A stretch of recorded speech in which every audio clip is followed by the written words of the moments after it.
Why, hello, ladies and gentlemen.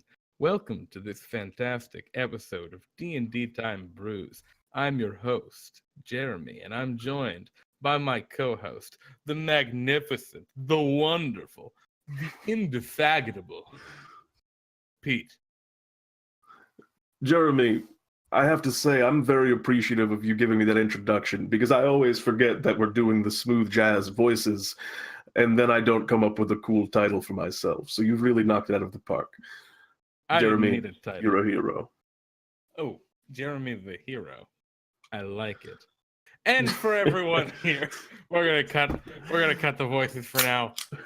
Welcome to DnDTime Brews, a fun little segment where Pete and I homebrew some cool stuff for Pete and Jeremy's D&D time.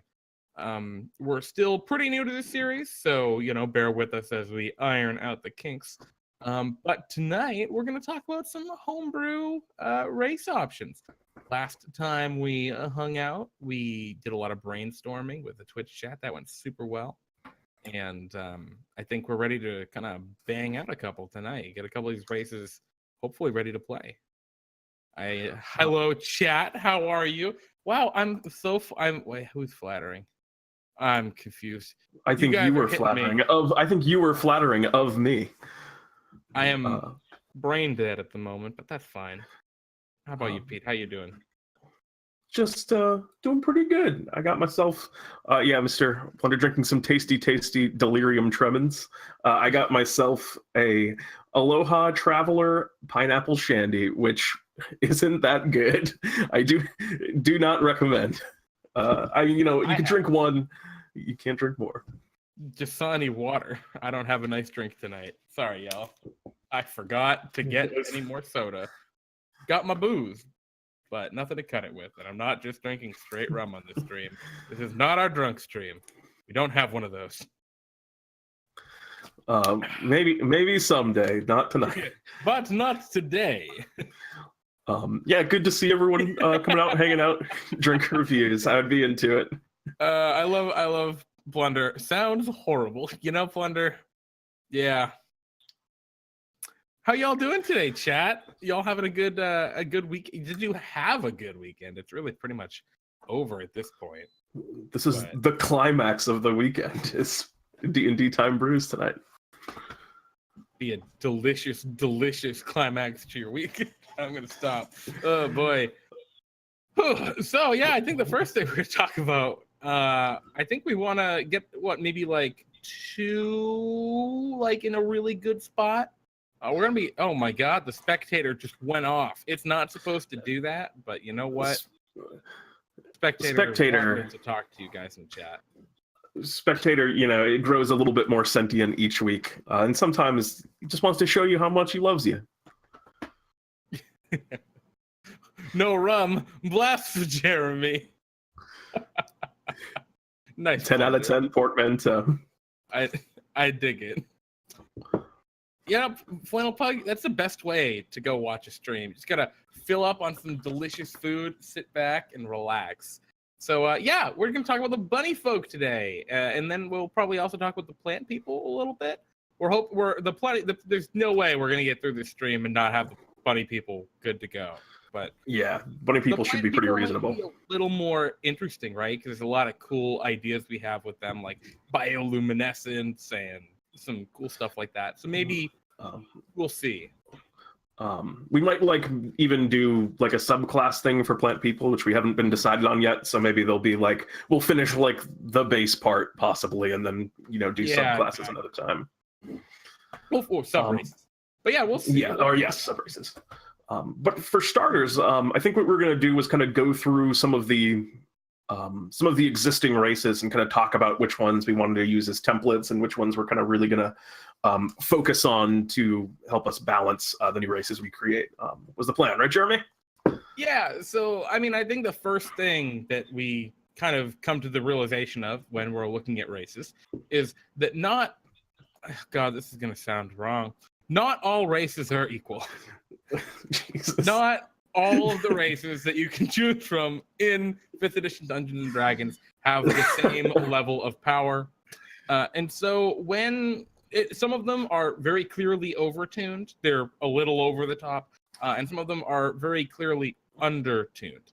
That doesn't mean they're bad options. There's not a lot of bad options for picking a race in D&D.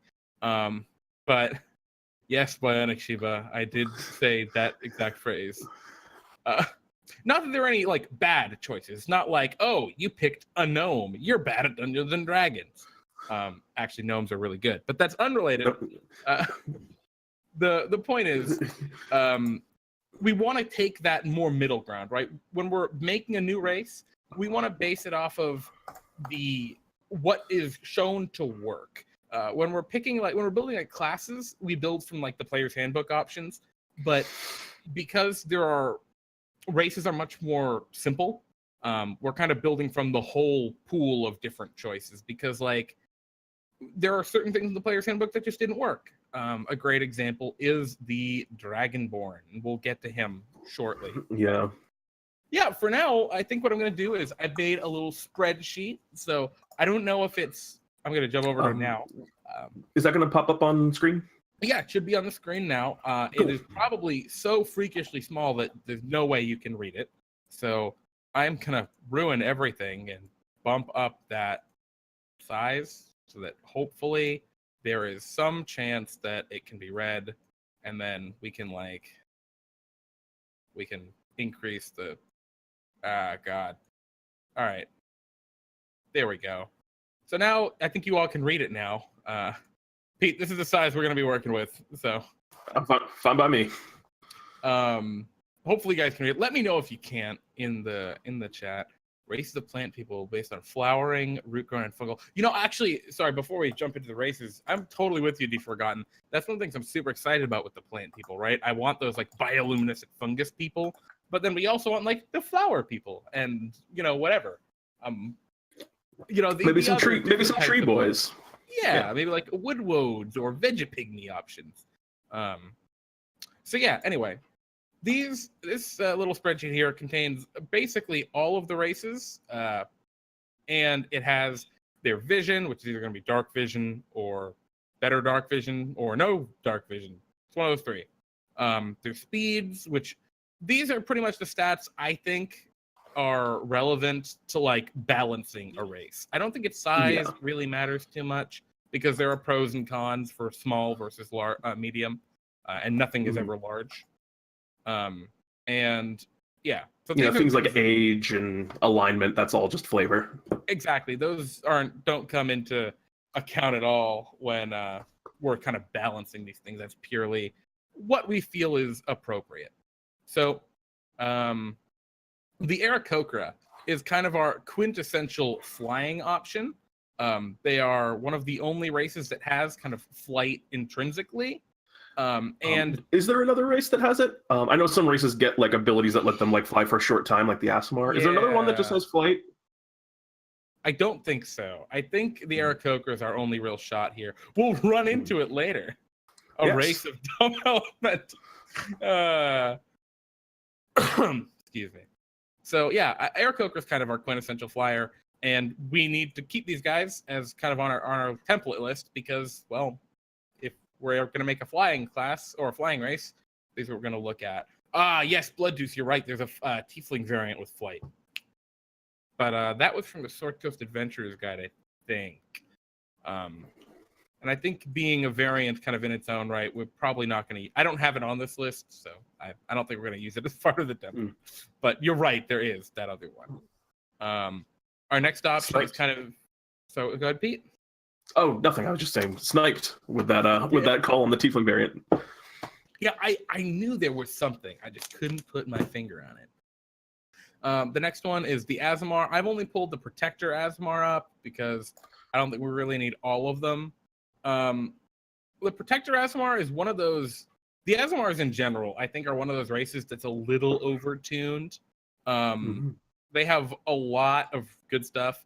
They have... in terms of resistances, there are 8 different types of damage outside of bludgeoning, piercing, and slashing in Dungeons and Dragons. Some of them show up more often than others. So, like, I'll go with the uncommon first. Look at uncommon: acid damage, force damage, psychic, radiant, and thunder. you don't have a lot of sources of these damage types coming out of monsters in the monster manual. Spells do these damage types frequently, and certain things like elementals might, or like a dragon might have an acid breath attack. Maybe a deva, a good creature, will have a radiant damage attack, but you don't fight good creatures super often. So I'd say this is a fairly uncommonly applicable resistance with radiant, which is what the Asmar has.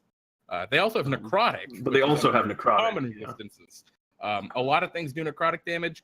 Any spellcaster you come across that you're going to fight, they're going to have spells like Blight. Those are very, very... Blight in particular is a super common spell I've noticed among spellcasting NPCs. Same with kind of lightning spells are also very common with spellcasters. Plus, there are things like the Behir, featured in last week's episode of Jeremy's D&D Time. You mean the lightning lizard, right? The lightning lizard, yeah, exactly. These are damage types that we feel occur more frequently. So Azamar's got a good resistance and a less good resistance, common and uncommon resistance. They have a healing hands feature. They get a cantrip. They get a thing called Radiant Soul, which is just a temporary flight and deal extra damage on hit. I mean, they get a lot of stuff. So these guys, as cool as they are, we're gonna hide them because they are. We think they're a little overtuned. What do you guys think in the chat? Oh, hey Max, welcome to the party. Oh, hi. Why hello there. No more lizards. They are entertaining my dreams. Yeah, well, entering my dreams. You gotta be careful of the lizards. Oh gosh, lizards are spooky boys. Indeed. So yeah, next on the list we have the bugbear. Yes. Yeah. Right. So we're gonna hide the Azamar because it looks like no one's saying in chat. No, the Azamars are very underpowered.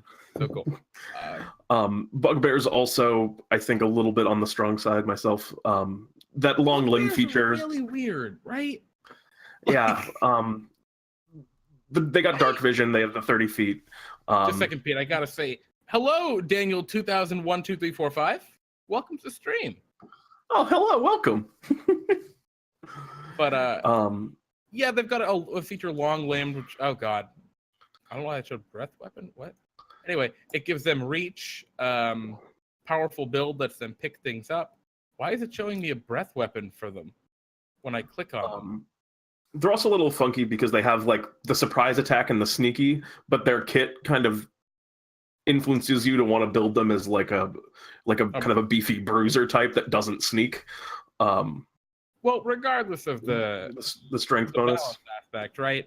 It's just a matter of like they get good ability scores, a +2 and a +1, and they have this really weird reach feature. Reach is a kind of thing that on certain classes it just becomes broken, and it's not the kind of thing that I think we will ever want to give to anyone. Yeah, it's not something we're going to want. It's a very dangerous feature. So, now we're on to Dragonborn. There we go. That's why the breath weapon was showing up. I was clicking on that like a dummy. Dragonborn is pretty weak.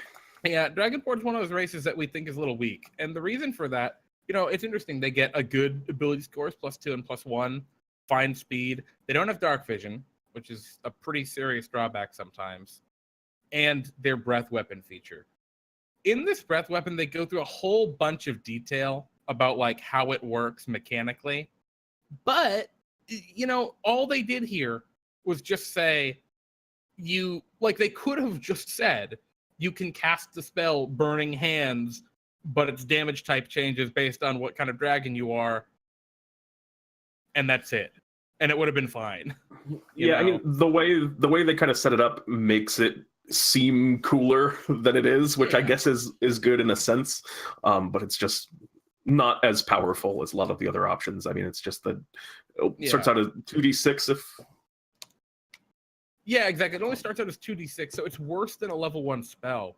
And, I understand that for something you get at first level, but when you look at a lot of the other races that have kind of intrinsic, innate spell casting, you look at breath weapon and you just think like, wow, man, this feels bad. And a lot of the times I find players that are using the breath weapon are going to feel bad. So it just, you try and use it because you want to be the sick, I breathe fire dragon, and it just doesn't work. So that one's also kind of out of the picture. Durgar, yeah, Durgar are interesting, right? So let me make them way bigger so you guys can actually read anything. They have Durgar, do they have sunlight sensitivity? exactly. Durgar are basically dwarves, and they have a whole bunch of features that dwarves have. So they gain a common resistance, that's poison, which is very powerful. It's a very important resistance to have. They get this weird feature called speed, which their speed isn't reduced for wearing heavy armor, which that's not a rule. You only have your speed reduced for wearing heavy armor when you're not proficient with heavy armor. And if you're not proficient with heavy armor, you have disadvantage on all of your attacks and you can't cast spells while wearing it. So there's almost no case where you are. I mean, there are extremely niche cases where you can actually use this, but this is just a dumb ability. I actually didn't even know dwarves had that. Yeah, it's really weird. They gain some proficiencies, weapon proficiencies, and these are what we call ribbons. And I say that because if you're a class that's gonna be fighting, gonna be up there in battle, swinging weapons around, killing people with them, you're gonna have proficiency with all these already. Like you're gonna have proficiency with martial weapons because you're a fighter or a paladin or something. And likewise, if you're playing a wizard, you're probably not going to ever use these proficiencies, even though you have them. Like, yeah, I mean, I think like that one niche case where you pick up a warhammer and you're cool, be with a wizard with a warhammer, but odds are you won't. Yeah, I mean, and like the difference might be, a cleric might be okay with this, but if you're picking one of the cleric subclasses that gives you like heavy armor and all that stuff and entices you to fight in combat in melee, it's going to give you proficiency with weapons too. So like, okay, light hammer proficiency works for rogues. That's true. Blood Deuce, you're absolutely correct, right? Light hammer for rogues. It's a D4 throw and bludgeoning weapon. And there are situations where that bludgeoning versus piercing of a dagger, which is also a D4 that rogues have, might come into play, right? Against like a skeleton, it's better. But the niche uses of this feature are so little that we don't even, like, we could give these proficiencies to any race and it wouldn't make them any more overpowered or less overpowered. Similarly with the proficiency they get to artisans' tools. I'm totally with you. Sorry, Blood Deuce again in chat. It's for it's nice for fluff. Yeah, absolutely. Yeah. I'm not saying like it's bad. It's great. This kind of stuff is awesome. I love it. It makes the race feel way more real, I guess. You know what I mean, Pete? Oh yeah, for sure. It lets you have those kind of things. Like when you get your, as a dwarf, when you have your proficiency in brewer supplies, you feel cool about that. And it probably lends to your backstory a little bit. You talk about how you ended up growing up in a tavern and you have the skills to back it up if it ever does come up. And it lets putting little things, these are called ribbons in design, on races and on sub-races, lets them add more and flesh out a race without affecting the balance too much. Yeah, exactly. So all we're saying is that, God, it's really not cooperating here, huh? All we're saying is that we're not going to use this for the purpose of balance. And then they have an ability called Durgar Magic, which we're having some really... It's showing me elf stuff when I click on it, which is really... Yeah, weird. the same thing happened to me. Haven't had this issue with Google Sheets before. Maybe if I refresh the page. Oh, it's just going to bring me back to Air Coker. Cool. Sorry, Durgar. Nope, it's doing it still. Whack. We'll figure that out later. They have Durgar Magic, which gives them some cool spell casting. When do we get to the Bunnyfolk? Yeah, okay, we'll jump to Bunnyfolk in just a second. And the Durgar spellcasting is cool, but it's offset by sunlight sensitivity, which is an extremely serious penalty. We're not going to look at these guys. Hill Dwarfs are great. They're fine. They've got some cool abilities, a very simple feature to go with their base thing. Same with Mountain Dwarf. All of the elves are pretty much good to go as templates. They're all fairly well balanced. They work well, including the Shadow Kai, which has a teleportation ability. Firbolg, I think, is okay. It's got a little weird features, like kind of niche, but whatever.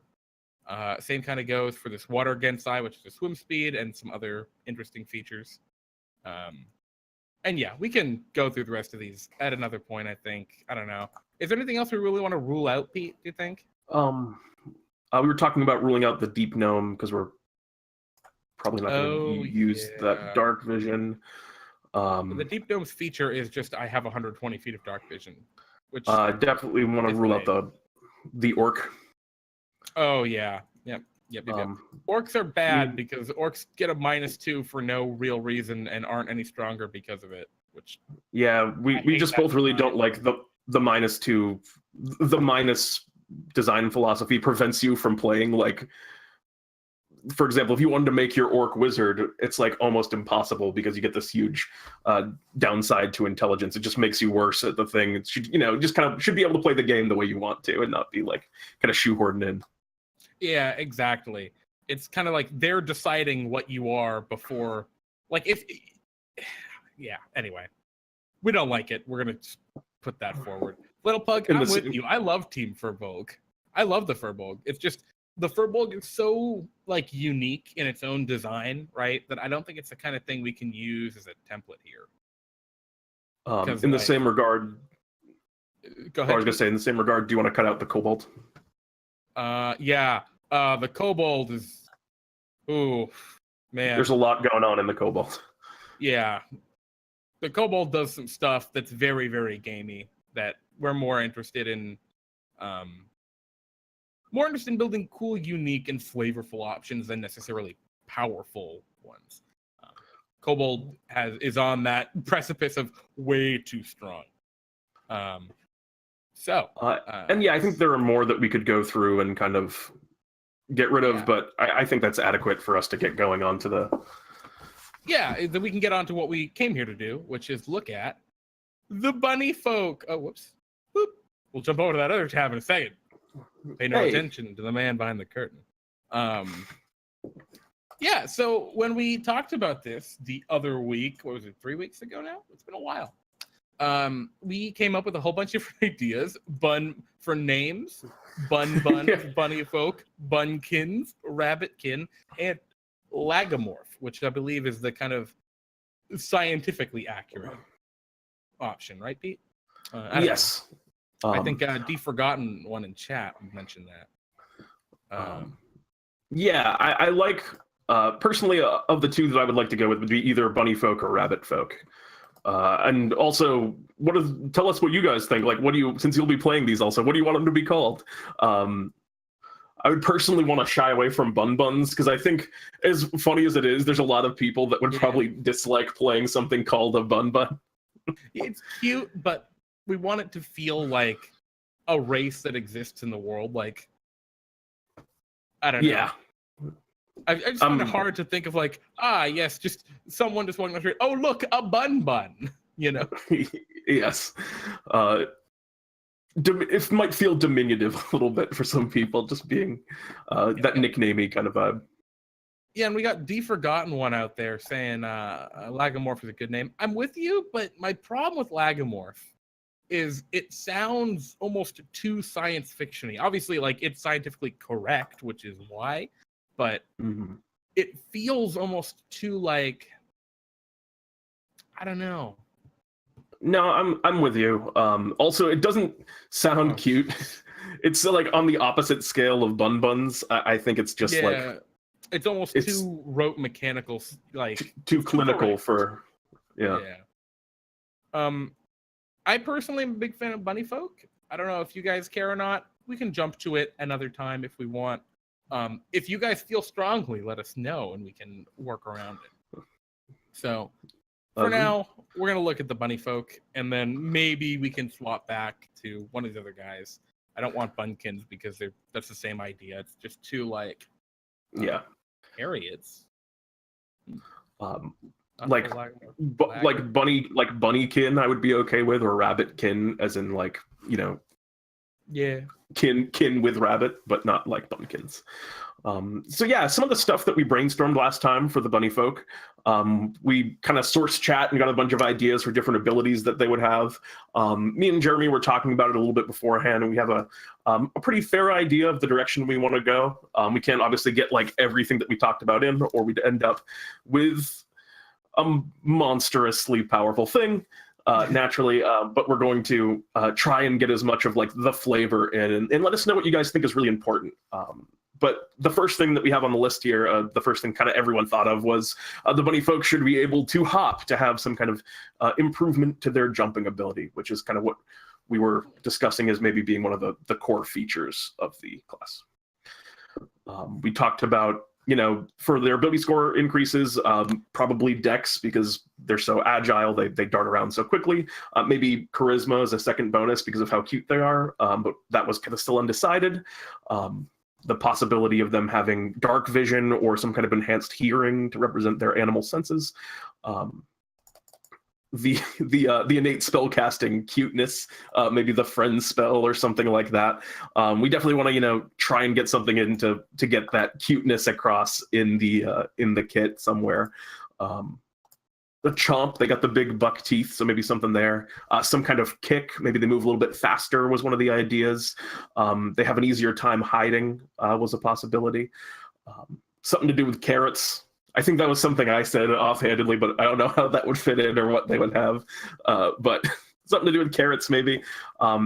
Natural armor for their fur, and cold resistance, which I'm not sure we're going to get that in, but maybe.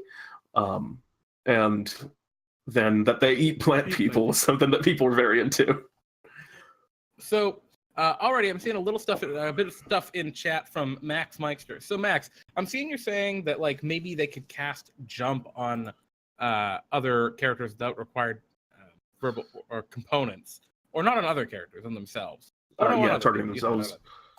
The problem I have with that, right, is like I think of the Bunnyfolk, right? And I don't think of them as like a magical race, really. They're not like tieflings, which like they look like devils. They're probably magic. At least that's what I think. I'm on the same page as you there. I see these as more of just big, sentient, cute bunny people. I don't see them as too much of actual spellcasters. So if we do go with an innate spellcasting kind of deal, I think we gotta tread lightly on it because. It would probably be an innate spellcasting flavored in such a way that it wouldn't be them really using magic. It would just be their own abilities represented by spells. Yeah, and then I think the second question, right, is the jump spell, right? So that's the real crux of this. The core feature we really want these bunnies to have is the jump, because that's what bunnies do. They jump and they scurry and they're cute. So like the jump spell is a way to do it. And what the jump spell does, I'm going off the top of my head here, so forgive me if I'm wrong. I think what it does is it triples your jumping distance, but you're still limited by your maximum speed as to how far you can jump. I believe that is correct.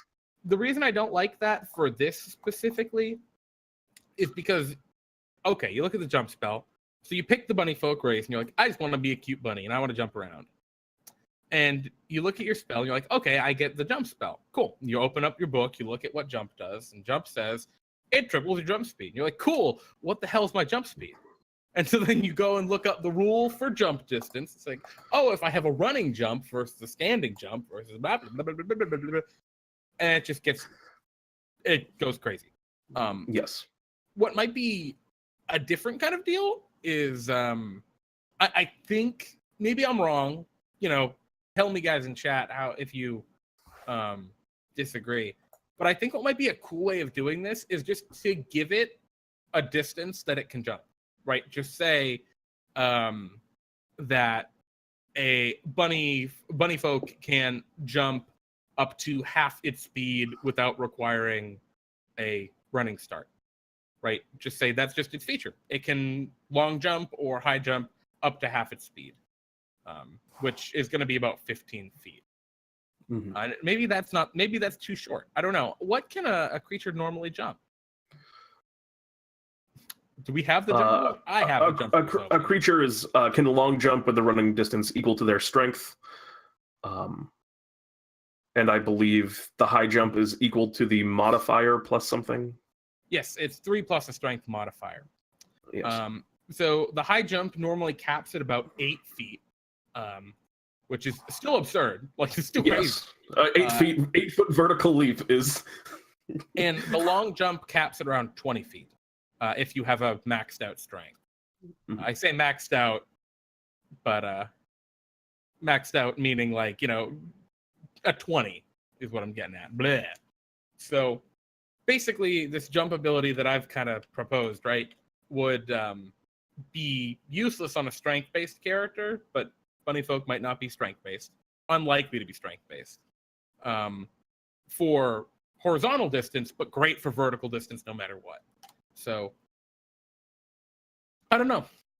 Bionic Shiva says... I was just going to say, Bionic Shiva was saying, shouldn't the jump be based... jump be whatever the speed is, because bunnies only jump to move. I mean, that's a possibility, but maybe, maybe rabbit folk don't necessarily work like real bunnies. I think we could totally roll with something like that, but the question then becomes, what are we comparing it against for balance? What purposes? We want to have some cool charm features built into this character. We want it to have not this character, this race. We want it to have dark vision.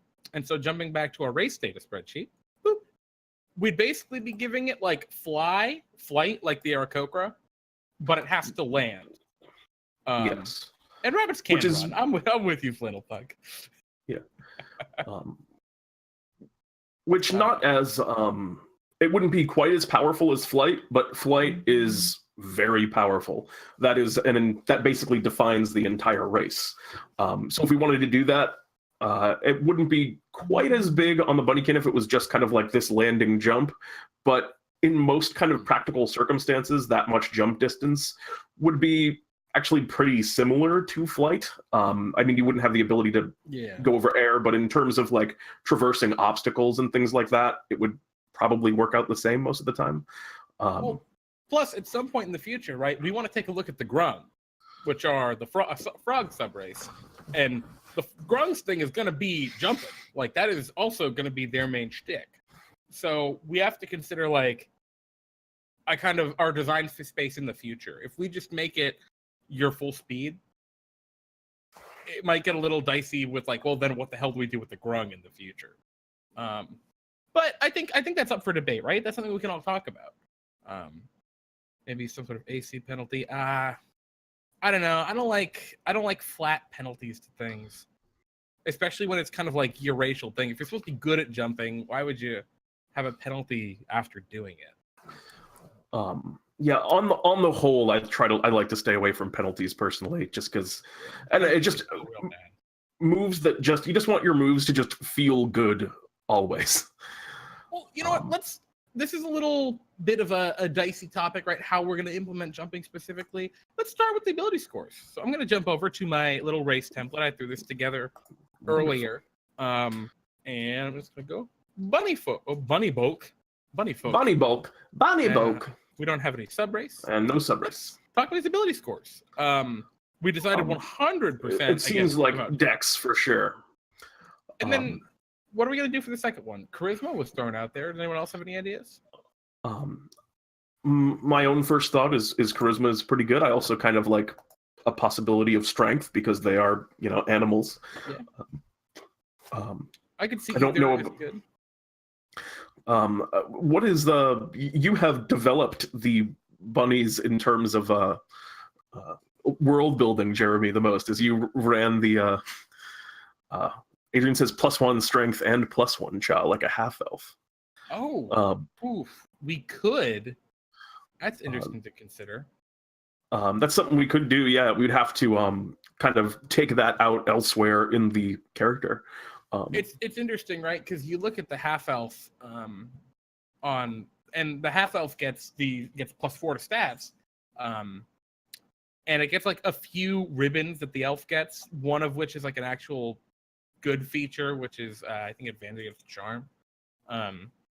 most of the other stat things that gets from the elf main race are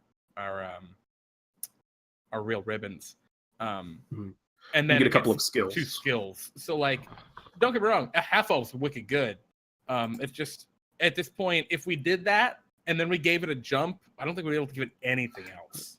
Yeah, maybe like some very, very ribbony thing, some like completely irrelevant. Well, I'm gonna put Cha on there for now. I think it makes sense, right? Because the cuteness is still something we really want to stick with for Bunny. They're called Bunnyfolk right now. Like, it's a cute name. Yeah. I don't see Int ever being it. I don't see Con ever being it. Maybe Wisdom, but that seems pretty far off. I think Cha is a good placeholder, and we can also think about maybe that strength thing. Yeah, I think. Well, let's look at speed. I think we're looking at 30 feet of speed, just straight out. That makes plenty of sense to me. They're quick, regardless of how tall they are. And then maybe how tall they are. Maybe they're medium creatures. Maybe they're small. How do you guys think? I kind of thought of them as small, but like they could easily be medium too. I don't think it really makes it. Oops. And I guess part of how you would want to make that decision, everyone, would be kind of like, for example, if they're a small creature, the kind of the drawbacks of those things are like you can't, for example, wield heavy weapons. Can you wear heavy armor as a small creature? I think you can, yeah. Okay. So yeah, you can't wield heavy weapons. So if that's something that you would want to do is roll in with your great axe wielding Bunnyfolk barbarian. That won't be as much of an option if they're small. As opposed to medium, they're just bigger now, and they also kind of have the they just don't have that like advantage of being able to maneuver around better like the smaller races can. Are there any other inherent downsides to being medium or advantages to being small? Other than the kind of role-playing based ones? No, I think there are. I don't remember them off the top of my head, to be perfectly frank. But they do exist. You know what? We could just put small/medium. There are small and there are medium Bunnyfolk and whatever. I'm fine with that. Though it seems like Chad is very into small. If that is the word, then small it be. All right. I think small works personally. Yeah, I think it's cool. Grappling sucks when you're small. That's right, but we got our Dex Charisma Bunnyfolk. I don't know if we're gonna be grappling too much with these guys. maybe they'll grapple onto you with their teeth. These seem like good. These seem like good rogues. Seem like good monks. They make great rogues. Dex and Charisma, not bad. Or you could even play like a Dex Paladin Bunnyfolk. That might be fun. So age. This is an interesting thing. All races have a little note about how old they get when they reach adulthood and how long they live. Some races go into a ton of detail here. Other ones literally just says this race. Oh, so Bunnyfolk reach adulthood at age blah and can live up to blah years. I think to represent the natural fertility of most rabbits, it should probably be a short lifespan, is my opinion. But that's all completely subject to what people think. I'm sorry. Yeah, I mean, I think they should reach adulthood very quickly. Yeah. Let's say like, actually, what's the natural lifespan of a rabbit like? I don't think it's very long. Is it that long? I thought it was actually shorter than that. That's what we got Flannel Pug saying in the chat. I googled it and it's telling me 1 to 2 years in the wild. But maybe I wonder if that's accounting for the fact that lots of rabbits get eaten. That's not a long time. That's kind of what I thought it was. Holy crap! I'm sure pet rabbits live a lot longer. Pet rabbits live 8 to 12. That's a long time more. So I think that's I like 8 to 12. Let's just go with that. That's funny. Blaine says it's 15 years. Blaine, otherwise known as Trans Kittens here on Twitch, is our resident bunny expert. So 15 it will be. Very well. All right. How quickly do they reach adulthood? 2. I was gonna say 6 months. I'm into that too. It's like, yeah, I'm 6 months old. I'm new adventure. off to adventure. What do you think? Oh, we're here in 2 years. Blaine did a happy. I'm glad you did a happy wiggle, Blaine. 6 months. Oh my God! I was right. Slam dunked, Jeremy. You knocked it out of the park, guys. I'm actually a Bunnyfolk at heart. Awesome. So Bunnyfolk reach adulthood after 6 months and can live up to 15 years. I like this. This is gonna be an interesting, very short-lived race here in the land of D&D time. I think that creates some cool role-playing opportunities. One day. Oh Jesus. I'm not sure the Bunnyfolk are quite the ones to roll with here. So under alignment, I left the fly folk. Alignment is one of those things where there's no standard template for how they talk about alignment in races in 5e. Bunny and Gnome are born at the same time. I'm sure there's a joke in there somewhere. I'm with you, man. There's definitely a joke in there. We could have just made this a gnome sub race. No. Some gnomes are born with a rare defect where there are also rabbits. I was thinking somewhere in the range between neutral and good. I could almost see the Bunnyfolk as being neutral. Well, I think they're very chaotic, right? I don't think they necessarily care versus. Maybe they do care about the good versus. I don't think they care about good versus evil, right? I think Bunnyfolk care about their own kind of deal, right? But maybe they're a little chaotic, right? Because we're looking at a race of natural creatures, creatures that love kind of freedom. And of course, you can play whatever the hell you play. If you want to play the Bunnyfolk Tyrant, you can absolutely do that in D&D time. The Bunnyfolk Tyrant sounds like a great character idea. So here's, I'm gonna jump in here for a minute. I'm gonna paste some text. I had copied this into another document. It should have showed up here, but it didn't. So this is from elves. Elves love freedom, variety, and self-expression. They lean towards the gentler aspects of chaos. They value and protect others' freedom as well as their own. They are more often than not good. This sounds about right. Bunnyfolk. It sounds about right. Bunnyfolk. Yeah, I mean, what do you guys think? I stole the elf thing. Now here's the thing about D&D. Everything in D&D is stolen from something. Even going back to the very first. Yeah, well, mostly from itself. Reverse magicians pulling humans out of hats. I love that idea, Final Pug. We're gonna play our halfling, and they're gonna pull. Wait, no, their Bunnyfolk is gonna pull halflings out of hats. Oh my goodness. Or they're gonna pull moon men out of hats. That sounds like a two-person character with the halfling, the Bunnyfolk magician, and the halfling assistant. That would be fantastic. I'd be so in. If you guys feel strongly about the law, chaos, good, evil aspects of this, but I think we're pretty much spot on with this. I mean that seems pretty good. Yeah, and there's nothing wrong with borrowing some text from another source. That's just how D&D works. I'm fine with it. What I'm not fine with is this next one on size. Bunnyfolk are not taller or heavier than humans. Are shorter and lighter. Lighter than humans. That's not borrowing. We use different words. Well, what's important here, right, is we're giving the context in respect to what humans are. Standing a meager. How many feet? How many feet tall do Bunnyfolk get? Maybe 4 at high. Yeah, sure. 4 feet tall at highest. And then I actually have no good sense of how much they should weigh. I imagine that they would be light even for being 4 feet tall. I feel like they're not like. I like 3 to 4 feet. Oh yeah. We can get rid of that high. This is where I put a meager. How much do they weigh?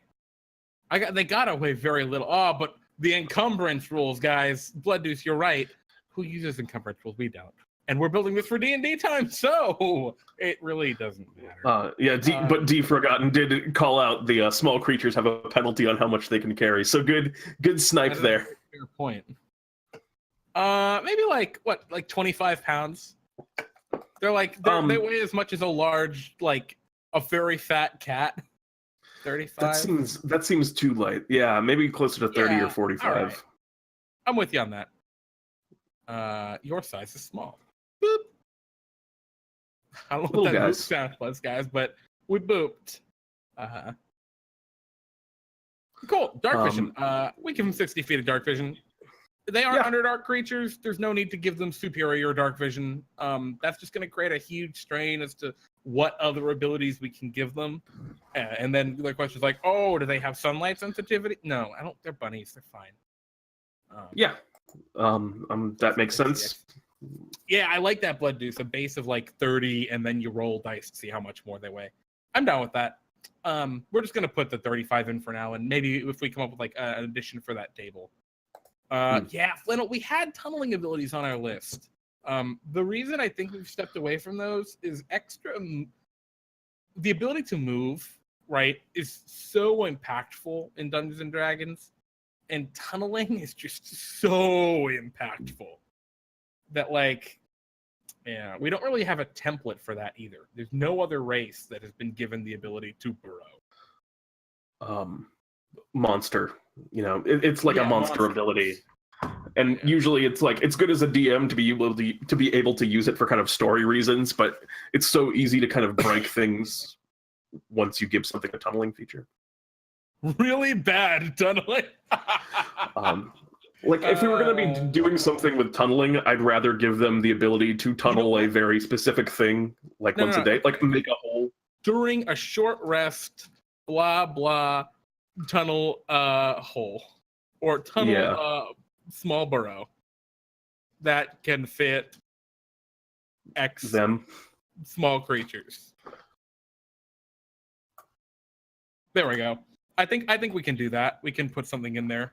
I like that, actually. It's like a ribbon ability. During a short rest, you can dig a small hole. Or maybe it's during a long rest or whatever. Yeah, we'd come back to that. But yeah, we could probably do a little thing there. Yeah, we'll toss it on there for now. Just because, like, that was an idea we had last week. It's just as we can't give them a burrow speed. That's just, we can't do it.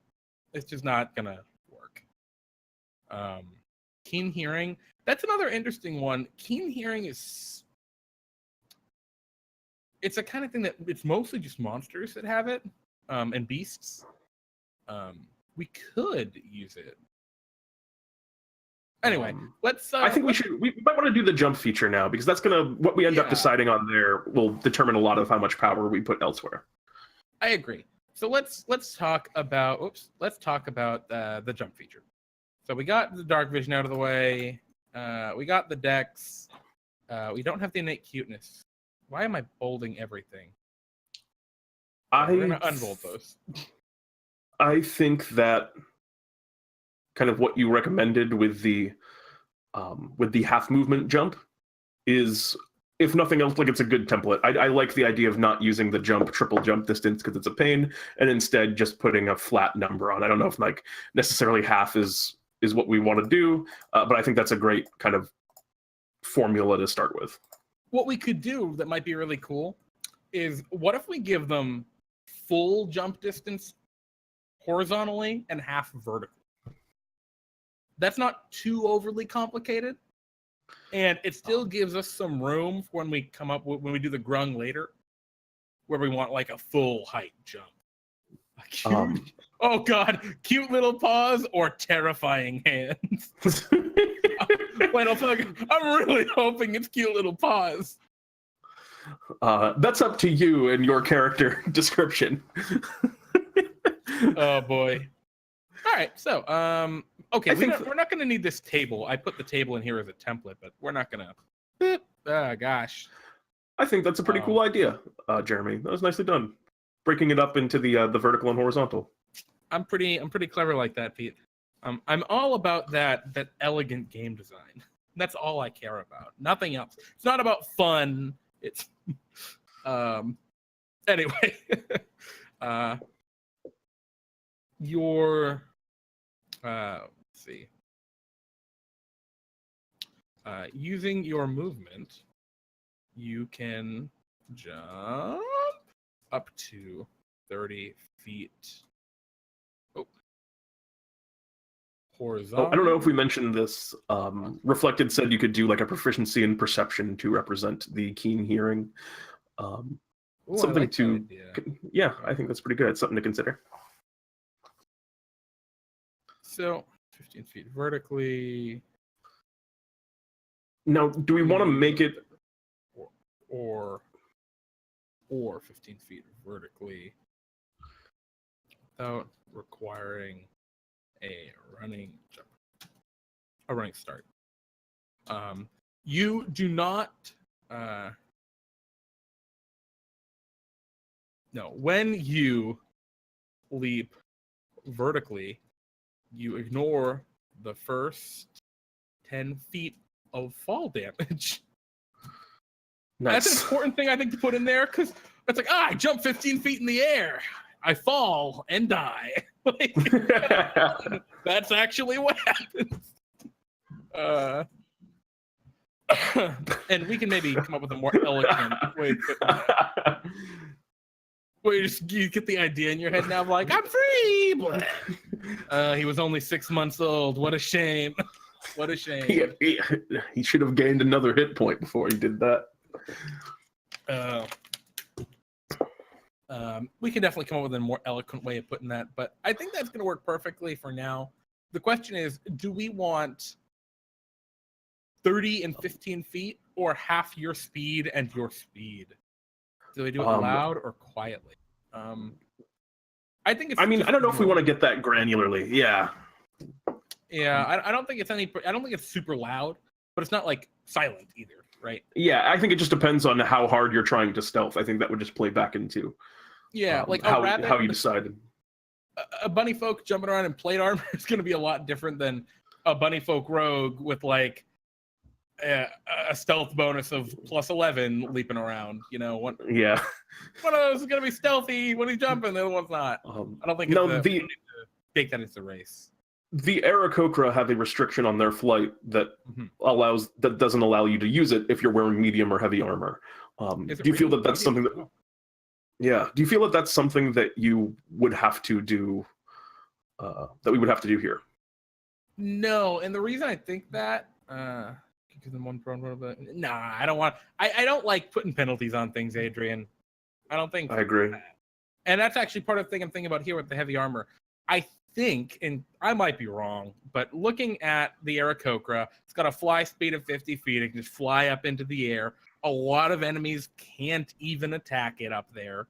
If it's a spellcaster, it can just rain down spells. If it's a ranger or something, or a fighter, it can shoot a bow or whatever. I think the point of not wearing the medium or heavy armor here is intentionally to cap the maximum armor class that an Aarakocra can get. Just like you have to wear light armor. So your best you can do is studded leather armor, 13 plus your dex. And I think that's the point of it. Maybe I'm wrong. No, I think that's a good analysis of it. I was also on the same page. I just wanted to bring it up. Yeah. Kittens, you see, you're right. They're fast, heavy hitters, but can't take much of a hit. So yeah, we're definitely not going to give them con. Maybe we'll think about that strength point. We'll think about it. I think this bunny hop is like reasonable enough right now. I don't think it's too big of a deal, you know?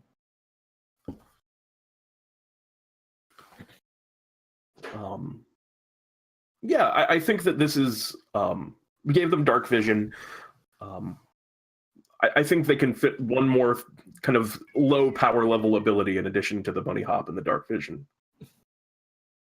And then we'll do whatever this kind of like that tunneling ribbon. Yeah, those back feet hurt. I think exactly, last week when we go with the brainstorming, we had talked about a kick ability. And I think that'd be really cool. If we've got room on here, I'd love to have that. Natural weapons aren't usually, too powerful. We could do like a simple Natural weapons are a ribbon. We can just give it to him. Yeah, we can just do a 1d4 kick or something like that without having to even think about it.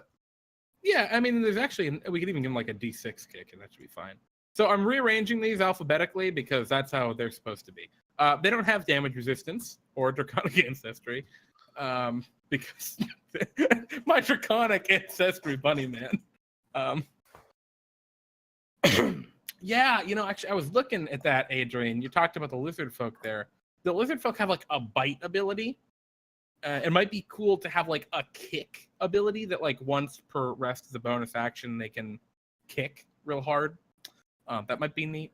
Otherwise, we could just give them one of my favorite things is on the bugbear, which we're way past now, which is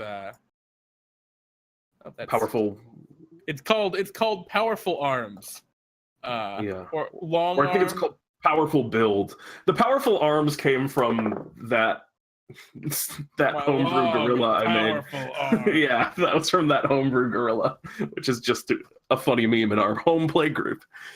No, I think that was Lurk. Lurk had his long, powerful arms. Anyway, it doesn't matter. So rather than bite, we're gonna give him powerful legs. So instead of your fanged, I pulled this text directly out of Lizard Folk, and we can roll off this.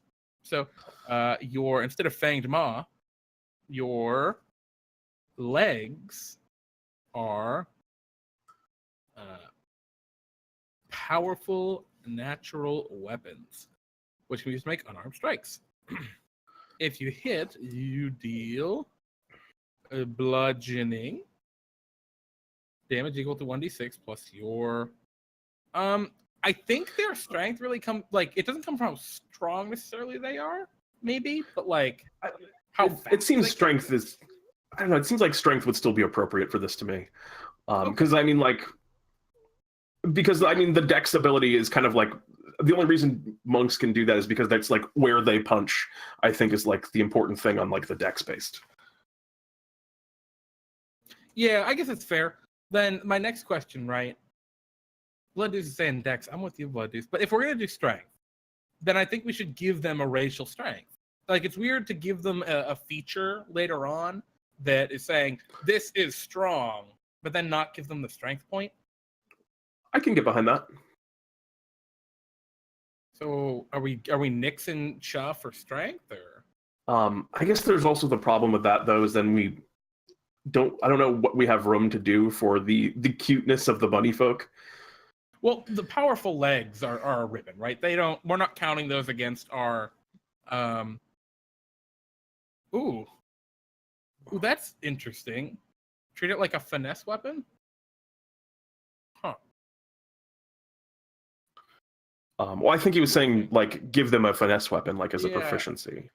Oh no, I think he was saying we could treat the legs like a finesse weapon, right? You get to choose strength or dex. That might be interesting. Also, the 1d6 does make them pretty good with monks at low levels. Yeah, I'm not too worried about that personally, though. Like, it's a D4 versus a D6. It technically, you're still not going to beat the quarterstaff. I hit them with my quarterstaff a bunch, monk. You know what I mean? Well, I mean, because it's treating him as a unarmed strike now, so you could still do quarterstaff, D6, and then bonus action. Oh, I got a solution. Yeah, we could just. Yeah, that's what I was thinking. Weapons. That's what I was thinking too. Ta-da! Equal to honestly. Let's highlight that, and we'll come back to it later. I'm with you, chat. I think we should do dex. I'm using the chat against you, Pete. I mean, if that's what people feel, then who am I? You're Pete. Believe in the you that believes in you. All right, let's look at this innate spellcasting deal. Because one of the things we were considering, right, is using innate spellcasting to handle the cuteness. Because that's the next big step we got to go. We got to figure out how the hell are we going to get the cute across here. Do you have any ideas, Pete? Yeah. I mean, we could do kind of a for me, it doesn't seem like it doesn't seem like casting a spell feels like the right way to describe it. Maybe like the only one I guess I can think of is the Friends cantrip seems the closest, but Yeah. also they're not really magic users. It's their own kind of innate abilities, and then having that kind of backlash on the end of Friends that comes with it on a Bunnyfolk doesn't really make sense. Um, and you could do the Friends cantrip and take away that backlash, but then Friends becomes way too powerful of a cantrip. Yeah, it becomes absurd. Also, Friends doesn't really do what we want. I think we're looking for here is the charm condition. Like, we want the charm condition. Yes. Which, for those unfamiliar with the charm condition, what it does is when you charm a creature, it can A, not hurt you. It's not allowed to attack you or target you with any offensive magic of any kind. And B, you have advantage on your abilities to interact with it if you try and like roll a persuasion check or whatever. That's, I think, what we're looking for. And I think there are a couple ways we could do it, right? We could look at it with innate spellcasting and have like Friends as the low level as the cantrip, and then at first level charm person, but you cast it at the second level spell, and then at fifth level maybe you would get the suggestion spell or enthrall. Enthrall, I think, is super on point. For those who don't know what enthrall does, it makes everyone look at you and like be charmed by you. It's great. But I think then we're moving into the area of too much power. Yeah. I agree. I think, well, I don't know. I mean, maybe. The bunny hop is pretty good. The bunny hop is not very strong, yeah. Yeah. I mean, like, also giving it in a kind of the innate spellcasting, like if you compare it to like a tiefling per se, which has like a resistance, dark vision, and innate spellcasting is, I think, all they get. But they get a common resistance. That's a difference, right? Oh yes, it's good. That being said, we traded their resistance for a bunny hop, and then we're giving them a couple of ribbons. Yeah, I just don't think the whole spellcasting suite. I think the whole spellcasting suite is too much. I think you could do like one chunk of it. Oh, that's not a terrible idea. The Forgotten One is saying we could give it just a natural proficiency in persuasion. That is a lot closer to, I think. That might not be a bad idea. And then we can give it a second one for perception, because to represent its keen senses. Because I don't want to keep the keen senses feature. Those are very good proficiencies too. Yeah, I think that's a pretty good way of handling it. I think we should keep that definitely on the table. Skill prof.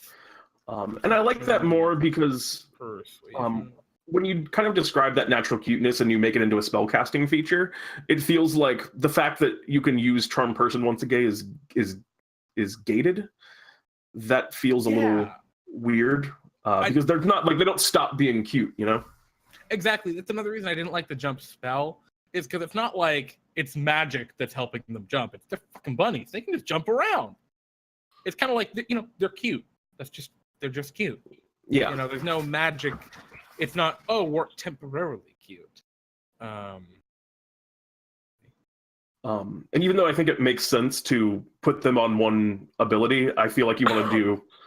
they'd be two separate ones. Yeah, and cute, and then animal senses would probably be good titles for those. Oh, I love the idea of cute. That's such a good title for an ability. Oh, cute. You gain proficiency. Well, actually, let me make sure. So one of the things I really like to do when I'm trying to make decent homebrew is I'm going to go through, all of these different races that are here. And I'm going to go over to like high elf. And I know they have proficiencies here. And I'm just going to pull the precise text. You have proficiency in persuasion skill, perception skill. And I think that's a super important thing to do if you really want to make high quality homebrew. Because that, like, people who are reading it will say like, oh, this looks just like the book. Great. They'll kind of get it. So cute is going to be persuasion. And then you said Animal Senses is a good name. And there might be a little bit one better than that. If anyone in chat also has a better name for that than Animal Senses. Pete, I don't know. That's a pretty good name. I don't think chat could No, I'm just kidding. If you guys have a good name, please let us know. We're super into it. It's the perfect name. Untouchable. And I think this is starting to look like it's in a pretty good place. Yeah, we're down to the last couple tidbits here. Languages. So they can speak Common and what other language? Do Bunnyfolk have their own language, you guys think? Big I ears. mean, kind of like... I like big ears. Oh, shit. Pete, I think you've been outdone. Yep, dunked. Immediately dunked. Well done, Plantfolk. I love that. It's what I wanted it to be, too. Like, we wanted it to represent their big ears. Oh, gosh. All right, they have their own language. What are we going to call it? We could pull back in that something to do with that lagomorph. Lago speak. You know, maybe. If they speak sniffles. Bunnish. Well, like Bunnish is not bad. All right, we got Bunnish is a temporary one. Does anyone have a better one? Placeholder Bunnish. Plantfolk, you suggested it. Now it's out there. I've got a suggestion in chat. Let me know if this is too silly, but Squeak. We got Lago Mime and Lago Slang.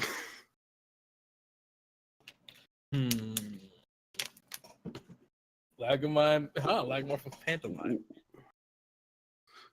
The problem I have with the Lagomorph thing, I like it, but if we're gonna use that in here, I want the race to be Lagomorph. I don't want it to be like, yeah.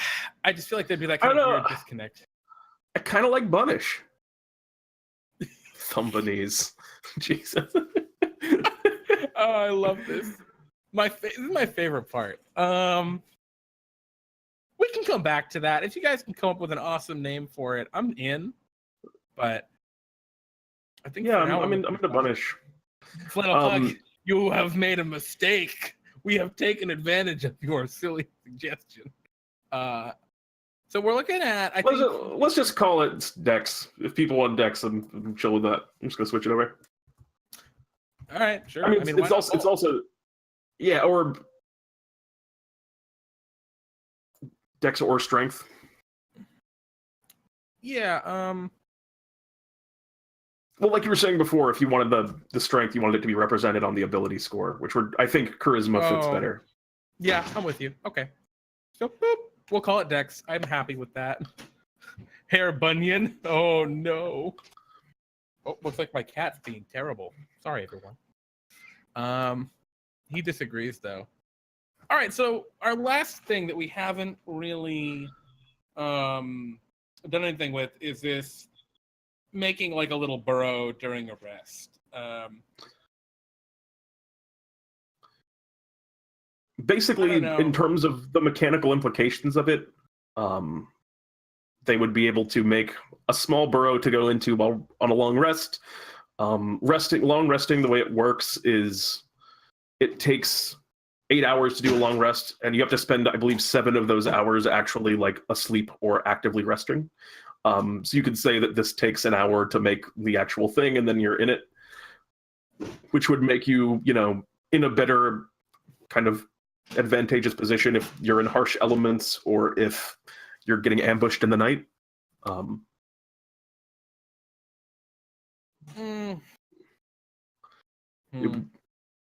know. I'm kind of at a loss here, right? Because if this is on here, it's a ribbon. It's not something that we want to have a real strong mechanical value.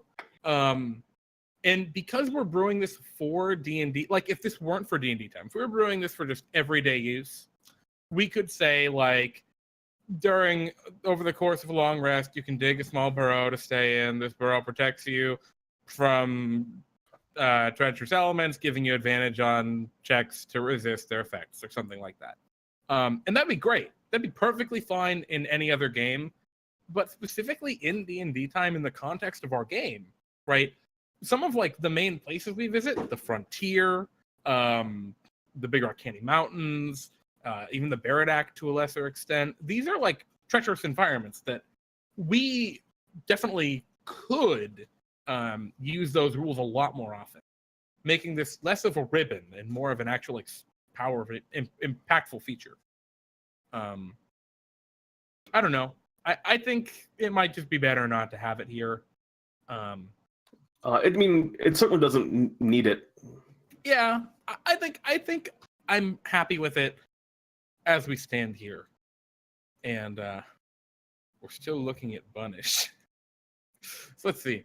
Bunnyfolk, let's see where we're at right now and see how happy we are with this. Ability scores +2 to dexterity, +1 to charisma. Not too bad. Makes not too shabby a sorcerer if you want to be a real crazy dog. Age, Bunnyfolk is adulthood after 6 months and can live up to 15 years. Cool. Alignment, Bunnyfolk love freedom, variety, and self-expression. They lean so strongly toward the gentler aspects of chaos. They value and protect others' freedom as well as their own, and they are more often good than not. I'm really glad we came up with that incredibly eloquent text to go right there, Pete. Completely on our own. You pronounced it fine. I think the correct way to pronounce that was Bunnyfolk love freedom, variety, and self. Bunnyfolk.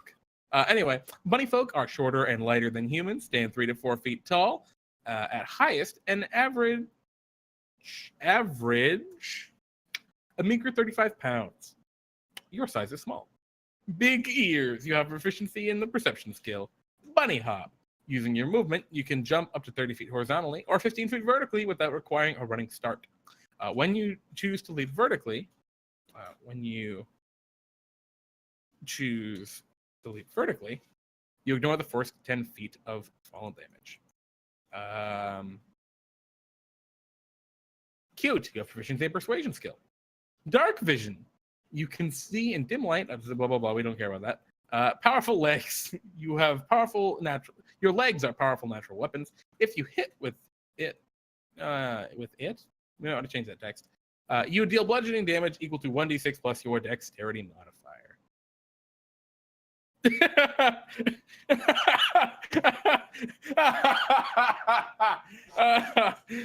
Trans kitten in chat. I love your alternative. Bunny folks love freedom, but are selfish, chaotic little pricks who will go on destruction sprees because they're bored or hungry or just because. I dig it. Yeah. How do you feel with this, Pete? I don't know. I was just thinking about it. And I feel like maybe that's true of most bunnies, but that was not the vibe I got from the bunnies that you portrayed in the Bun No, capital. I didn't mean that. I was kidding. I'm totally. Oh, I thought you were talking about changing that alignment. Trans kitten, but no, I wasn't going to put that in the alignment. The bunny folk that I portrayed in DnDTime are idealistic bunnies. They aren't the normal bunnies. They aren't real bunnies. Sorry, trans kitten. But you can also play that bunny folk if you want. Yeah, I mean, that can be your bunny folk. That's totally down. They generally love these things. They don't always. I think it looks pretty good. It's a couple of powerful skills. Bunny hop is very good. It's got dark vision. It's small, but it keeps the 30 feet of movement, which small, like it only comes with downsides, but there's usually like role-playing moments that come up because of being small that end up kind of, making some of that back. Pros, I just don't know what they are. Well, I just think like the pros are just the fact that like you just are small and you can like crawl into hidey holes and stuff. Yeah, I'm pretty happy with it. I think it's pretty balanced. I think this is ready for some playtesting, perhaps. Yeah, I like it as well. What do you guys think, chat? How do you feel? I hope you can read it from where you're at. Maybe I can bump the sizes up a little. And oh god, I'm ruining everything. I'm having a very difficult time selecting text. That did not really help, huh? Maybe make that size 14. All right, so maybe you can read it a little better now. Adrian's still not happy with his stats. I'm with you, Flintlepug. Totally throwable. They're only 35 pounds. It's not that heavy.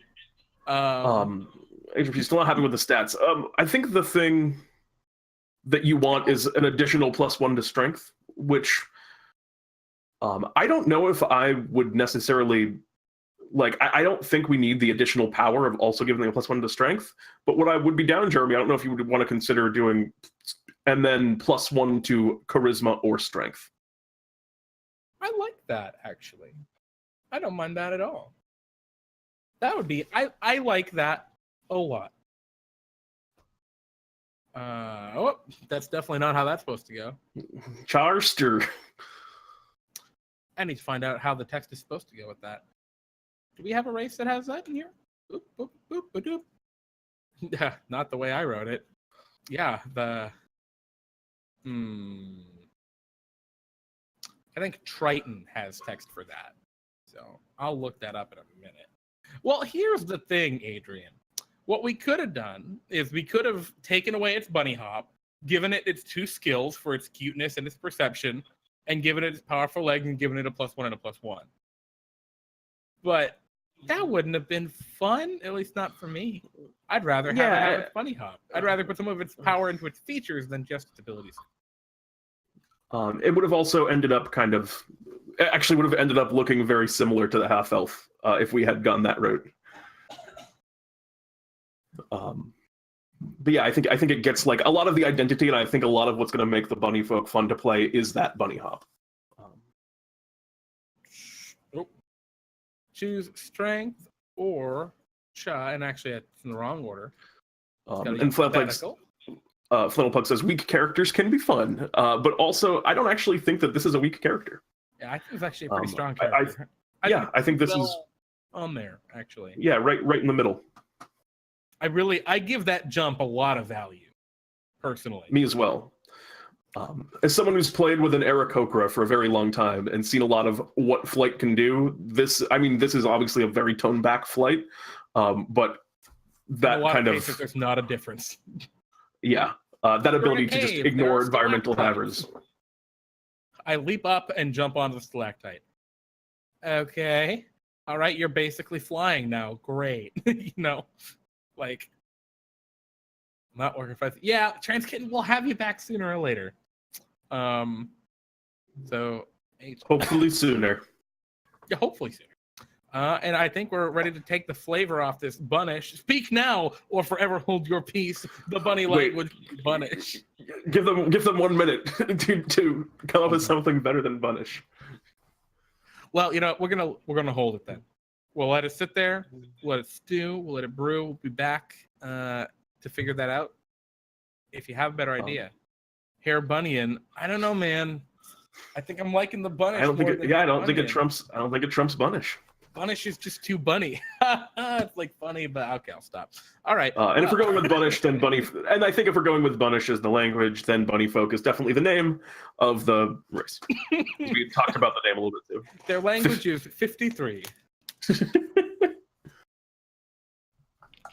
Boy. So yeah, this looks pretty good. I see. Yes, Adrian, you're right. 53 playable races that give +2/+1 because it's a good template that works really well. That's the reason there are. Agreed. Benonian.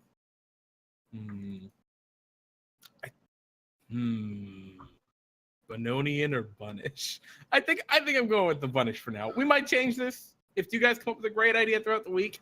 Hit us up, but with standard array, it allows you to get 2 16s. It's really good with standard array. I don't know what you're talking about. Yeah, it's like perfect. It's made for standard array. But anywho, do we want to take a quick break, Pete, and then come back for the next segment, or do we want to jump right into it now? Up to you. I'm actually fine to keep going, but if you want to grab 5 minutes, I'm fine either way. Let's just jump into the next thing. Cool. Let's do it. I'm going to close our Bunnyfolk for now. Boop, and jump back into our other race options. Our Bunnyfolk have been dealt with for now. Let's scroll down and look at our plant people. Now, interestingly about plant people, they're only 1/2 plant, and the other half is people. No, not really, though. I don't know. Anyway, So plant people. This is something I'm super into. It could be really cool. I don't know. What are you guys thinking? Anyone have any ideas? Pete, you got any ideas? Well, for starters, thank you for the follow, my friend. Well, thank you. Who was it? I actually missed it, so I'm gonna have to open up the thing so I can see. Oh wait, Echo of the Wind. Wait, Echo. E.g. Hot the Winds. I can't see it well. I think it was trouble. I was leaning in and I was trying to read it on Twitch, but I have Twitch really tiny and I couldn't quite make it out. Echo the Wind. Echo the Wind. I was right the first time. Welcome. Thank you very much for following, Echo. Yes, Adrian P. Roll the dice. Wow, it's a 20. all of our followers are 20s. So yeah, plant people. Plant people have always kind of existed in D&D. In D&D, they are called Vegapygmies, but these might not be Vegapygmies. There are also myconids, which are mushroom people. So I think the first question we want to go with, Pete, right, is do we want to make a generic plant people kind of shell that has sub races for Vegapygmy and like myconid and woad? Personally, I would think I would rather just make I'd rather not like connect to the D&D like standards of what Vegapygmy and kind of get bound in by what Vegapygmies do. I'd rather just like make they don't do a lot. Standard. Yeah. I would rather just like maybe do those, like maybe do a playable Vegapygmy, maybe do a playable myconid later and make this like its own thing. All right. I mean, sure. We can rule something with that. Floron is a good starter name. Excellent name. Oh man, I like that a lot. Yeah. Oh, is a Floran actually a thing that I'm just not aware of? And blights. Yeah, there are blights. There are also woads, like the wood woad. I like the wood woad. I love the wood. Florence. Yeah, I'm liking the Floran. That sounds like a good race name. Botanil. Maybe. Well, we'll stick let's keep Floran for now. Broccolents. Yeah, we'll stick with Floran for now, but like we're keeping an open mind if more stuff shoots up. So I think our thought process, right, is we wanted to make a base class and then some subclasses.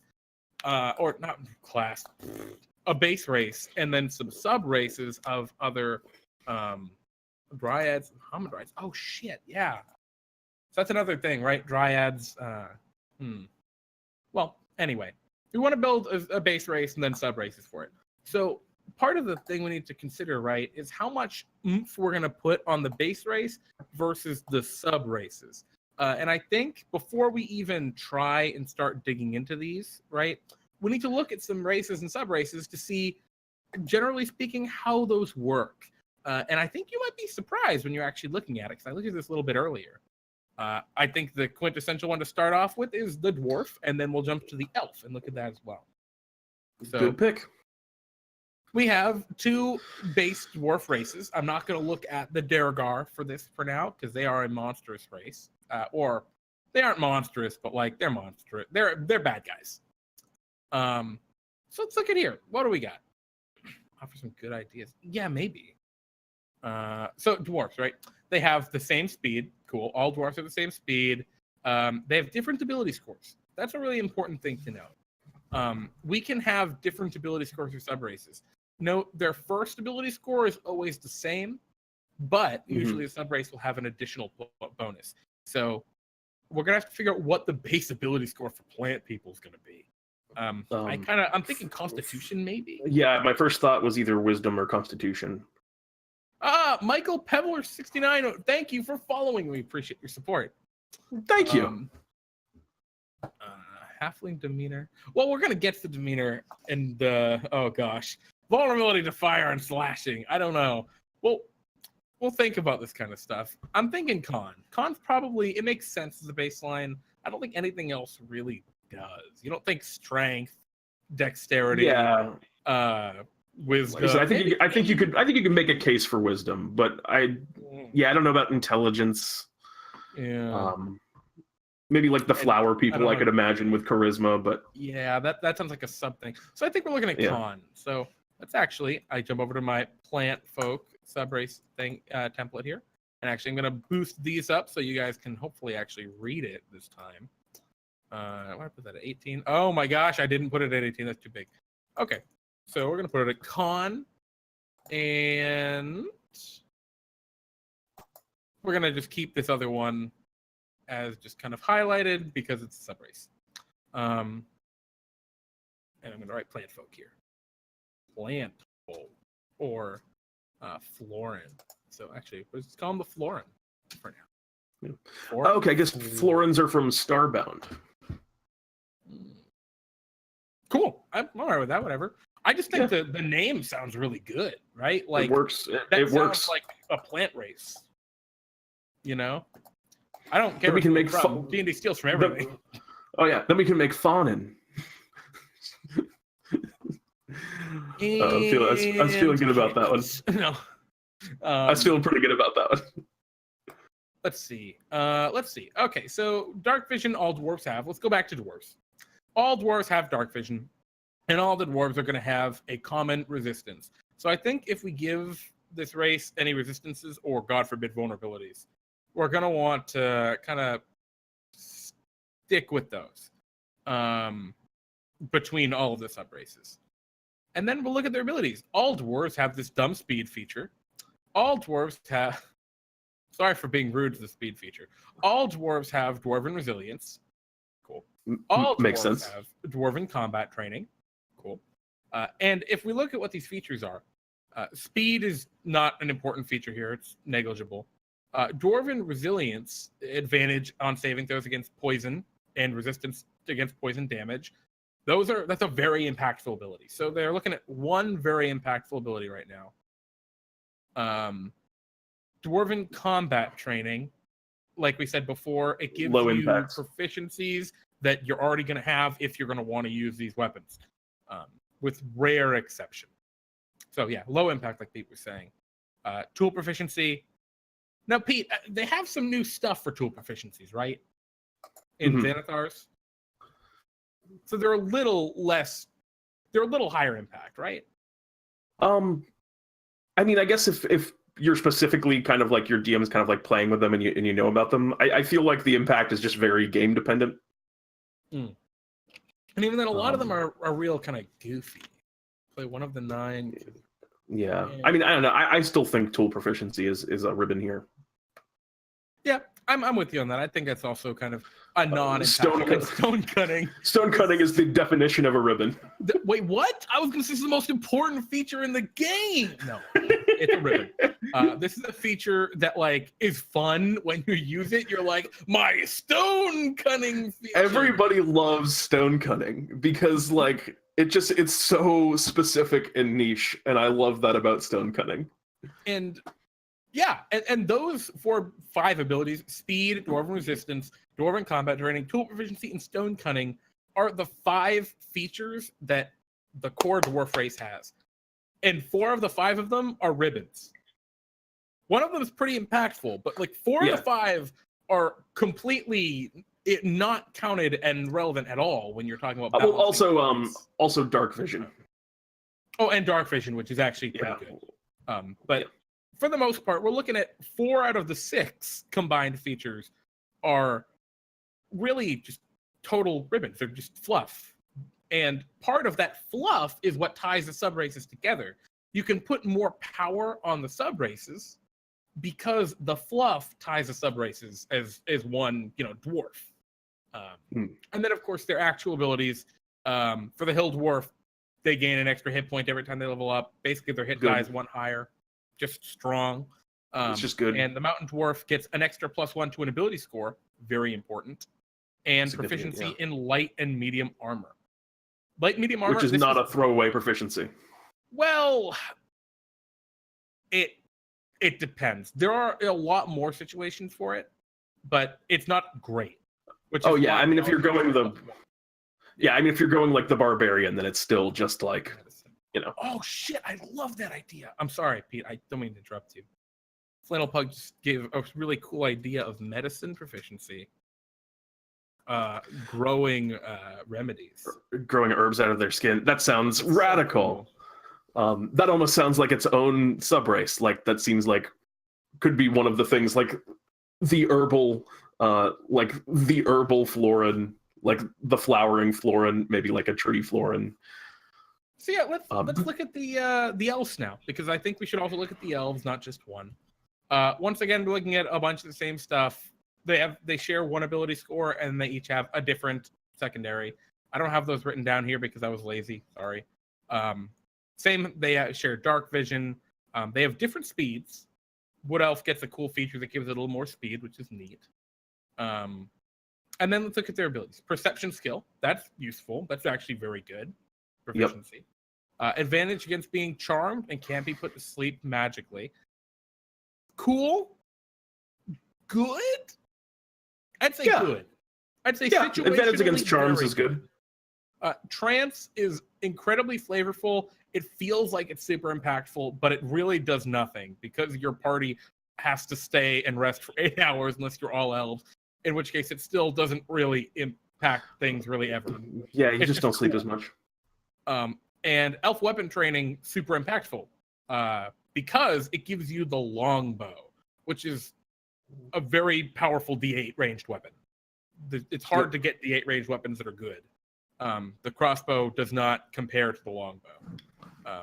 So elves, on the other hand, share a ton of really powerful core features. And then in their subrace, well, they don't really get a lot.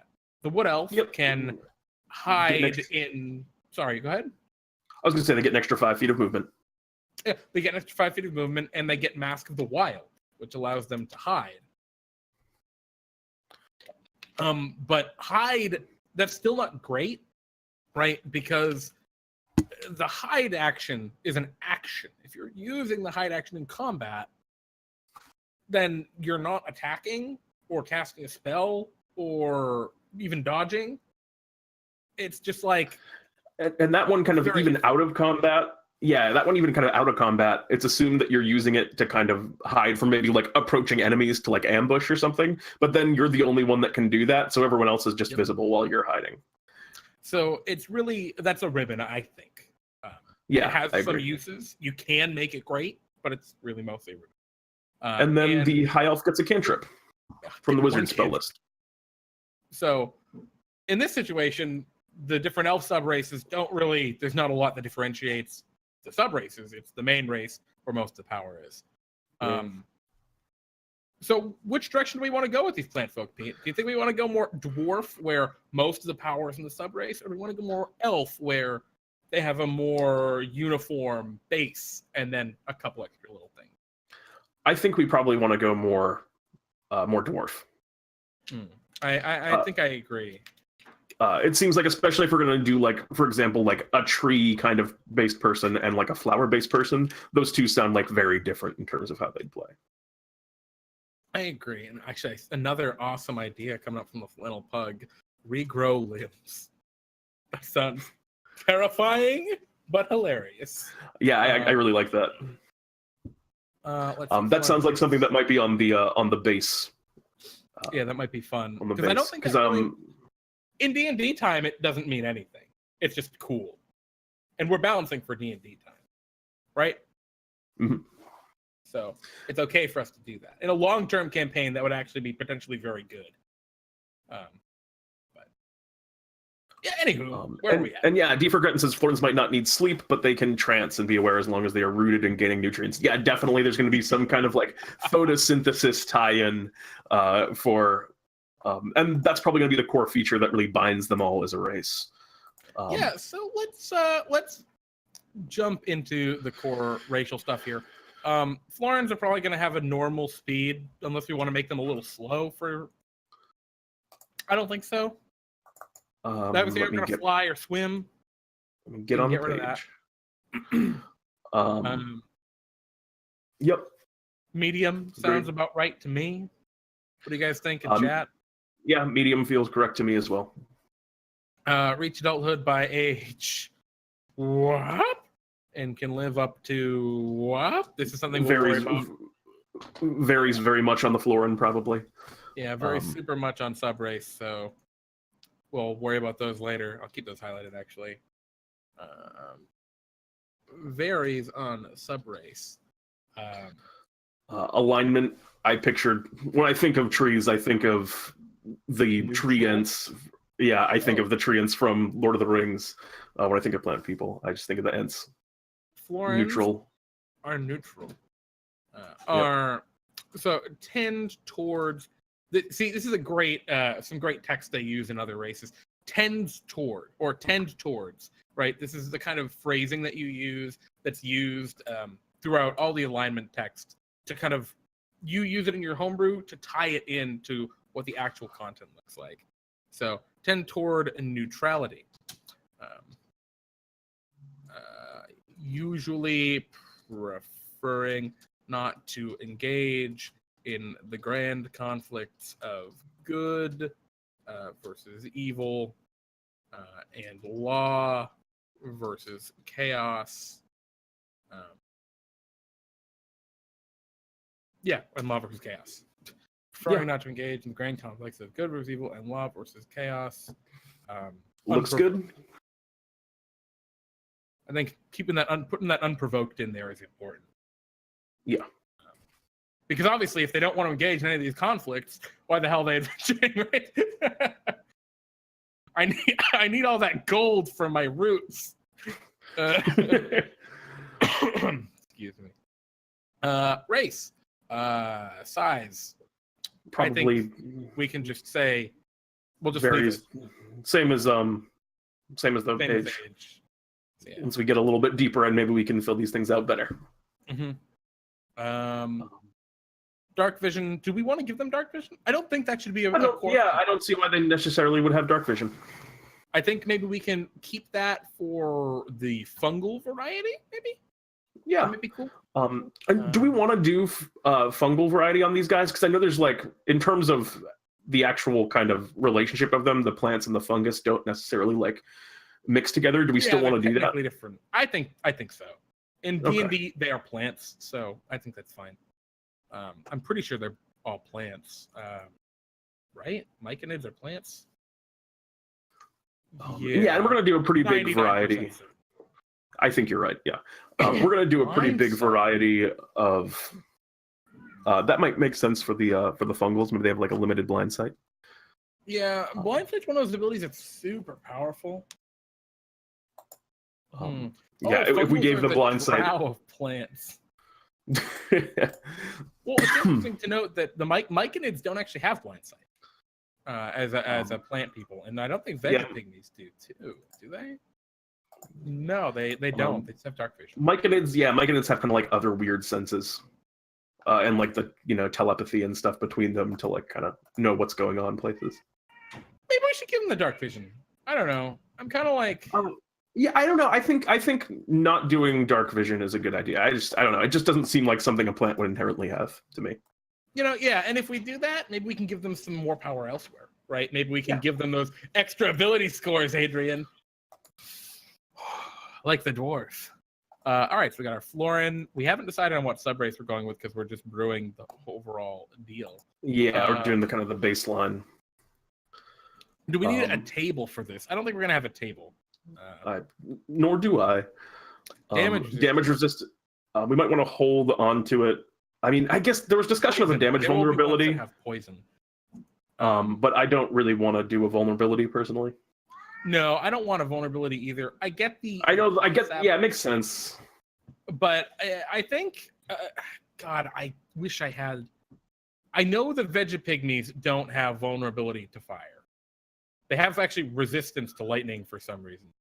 And I mean, I think it's because they're not true plants. They're plant humanoid hybrids. I think it's okay to say that they don't have that vulnerability. I think tree ants have vulnerability to fire. I know they do because I've gotten burned by that. Pun intended. No. And I think the woodwoad does too. So if we make I think the race itself definitely doesn't, but maybe a sub race does. Maybe fungal florins. So I think one of the core things that we're gonna the innate spellcasting feature, that seems like something that might definitely be used on these all guys. shows up in sub races, I think. Right? Yeah, I agree. Let's start coming up with. Let's just get rid of those for now, because I think what's going to happen is I don't think we're going to have time to start delving into the sub races today. But let's Probably try finish and up put those overarching flavor, those ribbons that tie everything together. Oh, resistance lightning because they're grounded.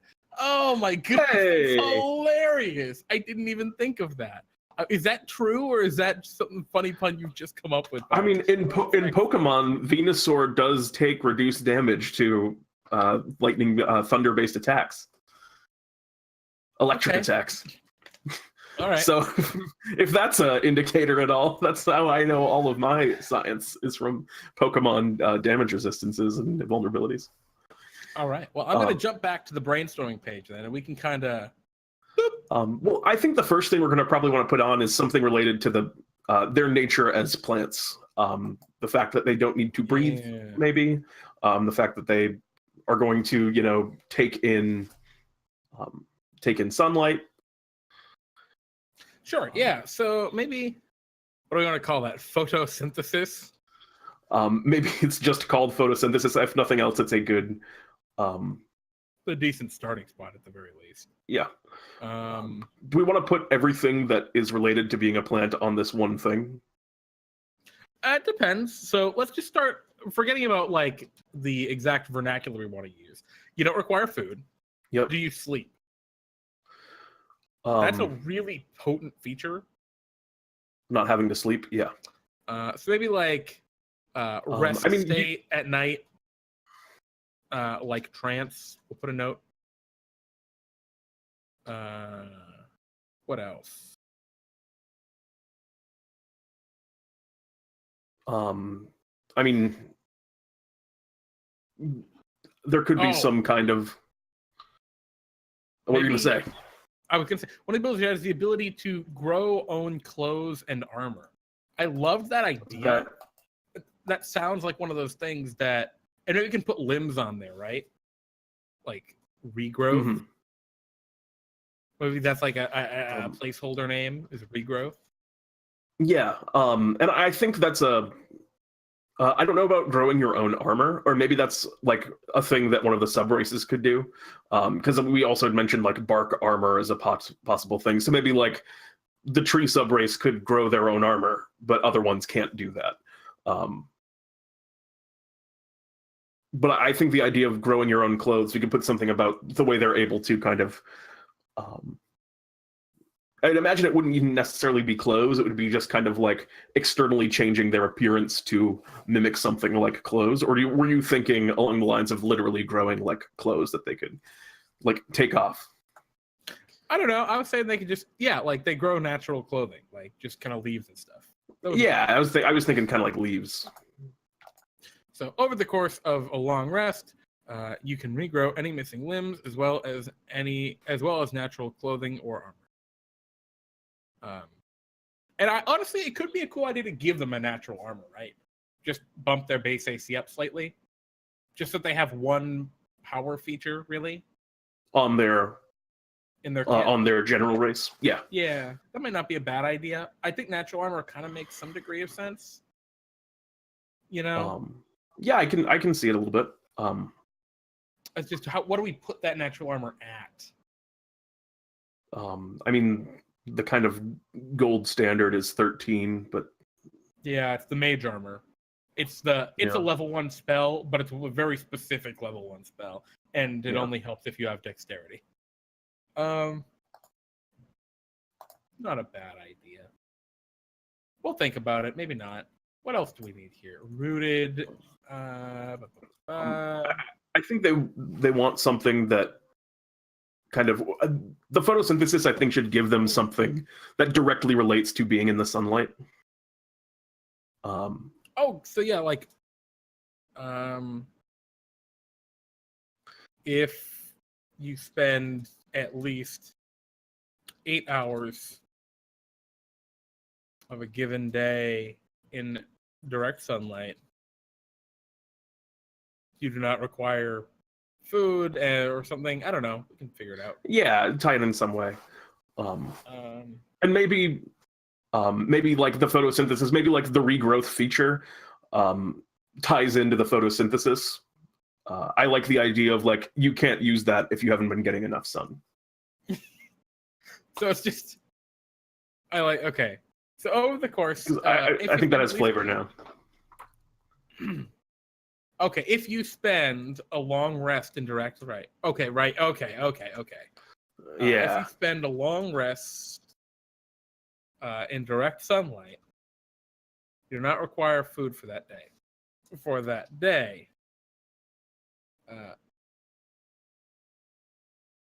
Additionally, over the course of that rest,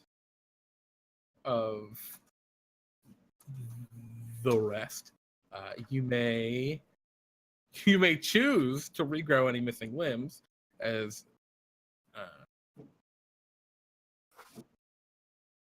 and grow simple natural clothing. Yeah, I think that's very cool now. And like it also that. kind of lends that flavor.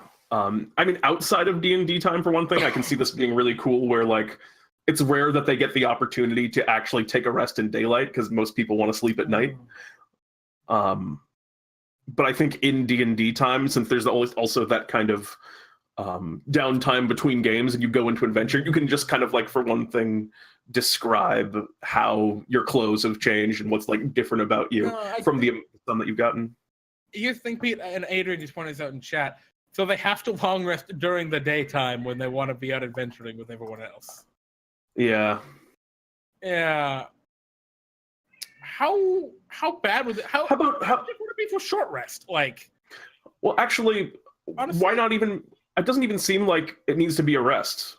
How about just if you spend 8 hours in direct sunlight per day?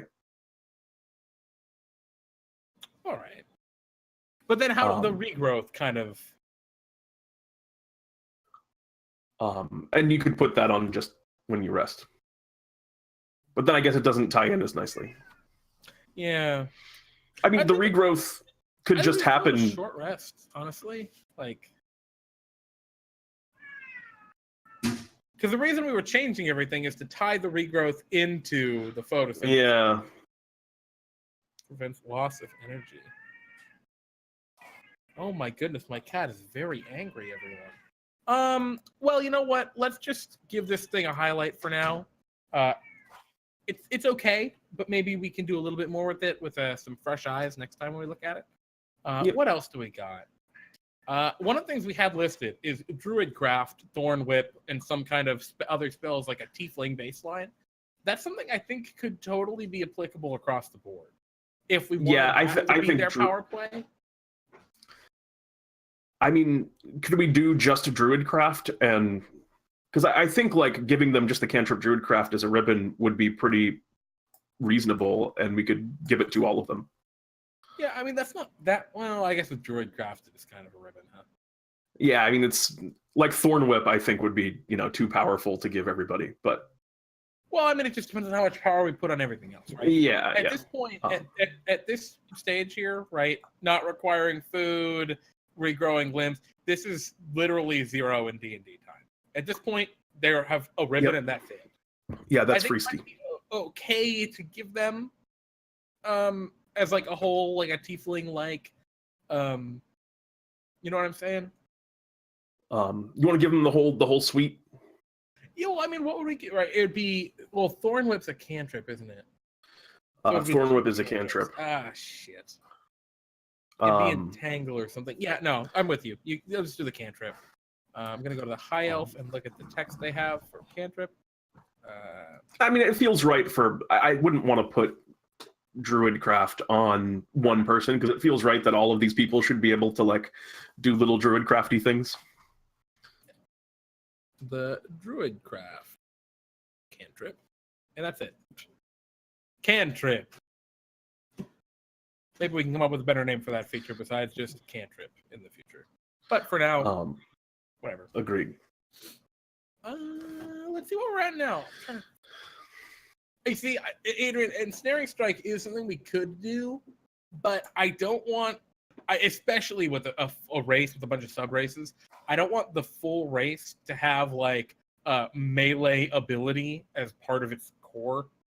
Right? If that were on a sub race that's very clearly supposed to be a fightery kind of thing, like it's maybe like a strength con plant, then we can maybe think about that. But I think Forgotten says a simple natural weapon made of a natural plant. Yeah, I mean that might be something we can do. We were talking also about the natural armor. I think if we can hammer out this photosynthesis and regrowth, so let's just say if you spend at least 8 hours per day in direct sunlight, you do not require food for that day, and then regrowth over the course of a long rest, you may choose to regrow any method and go simple natural clothing. So I think if we just keep this right there, just like that, I think this is pretty good. And honestly, this could be our baseline for the class. Druidcraft and 2 goofy, yeah, I'm cool with that. Oh, not necessarily goofy, but 2 kind of core features. I also like the idea, the way that photosynthesis is written, you do not require food for that day. It implies that they can also just chow down. yeah, they can. Like, why not? Yeah, it goes both ways, yeah. I kind of wish we could do something more with photosynthesis. What about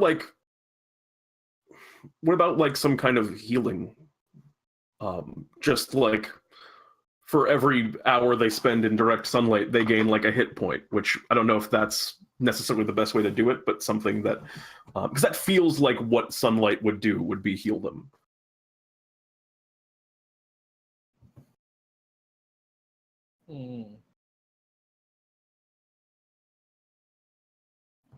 Maybe.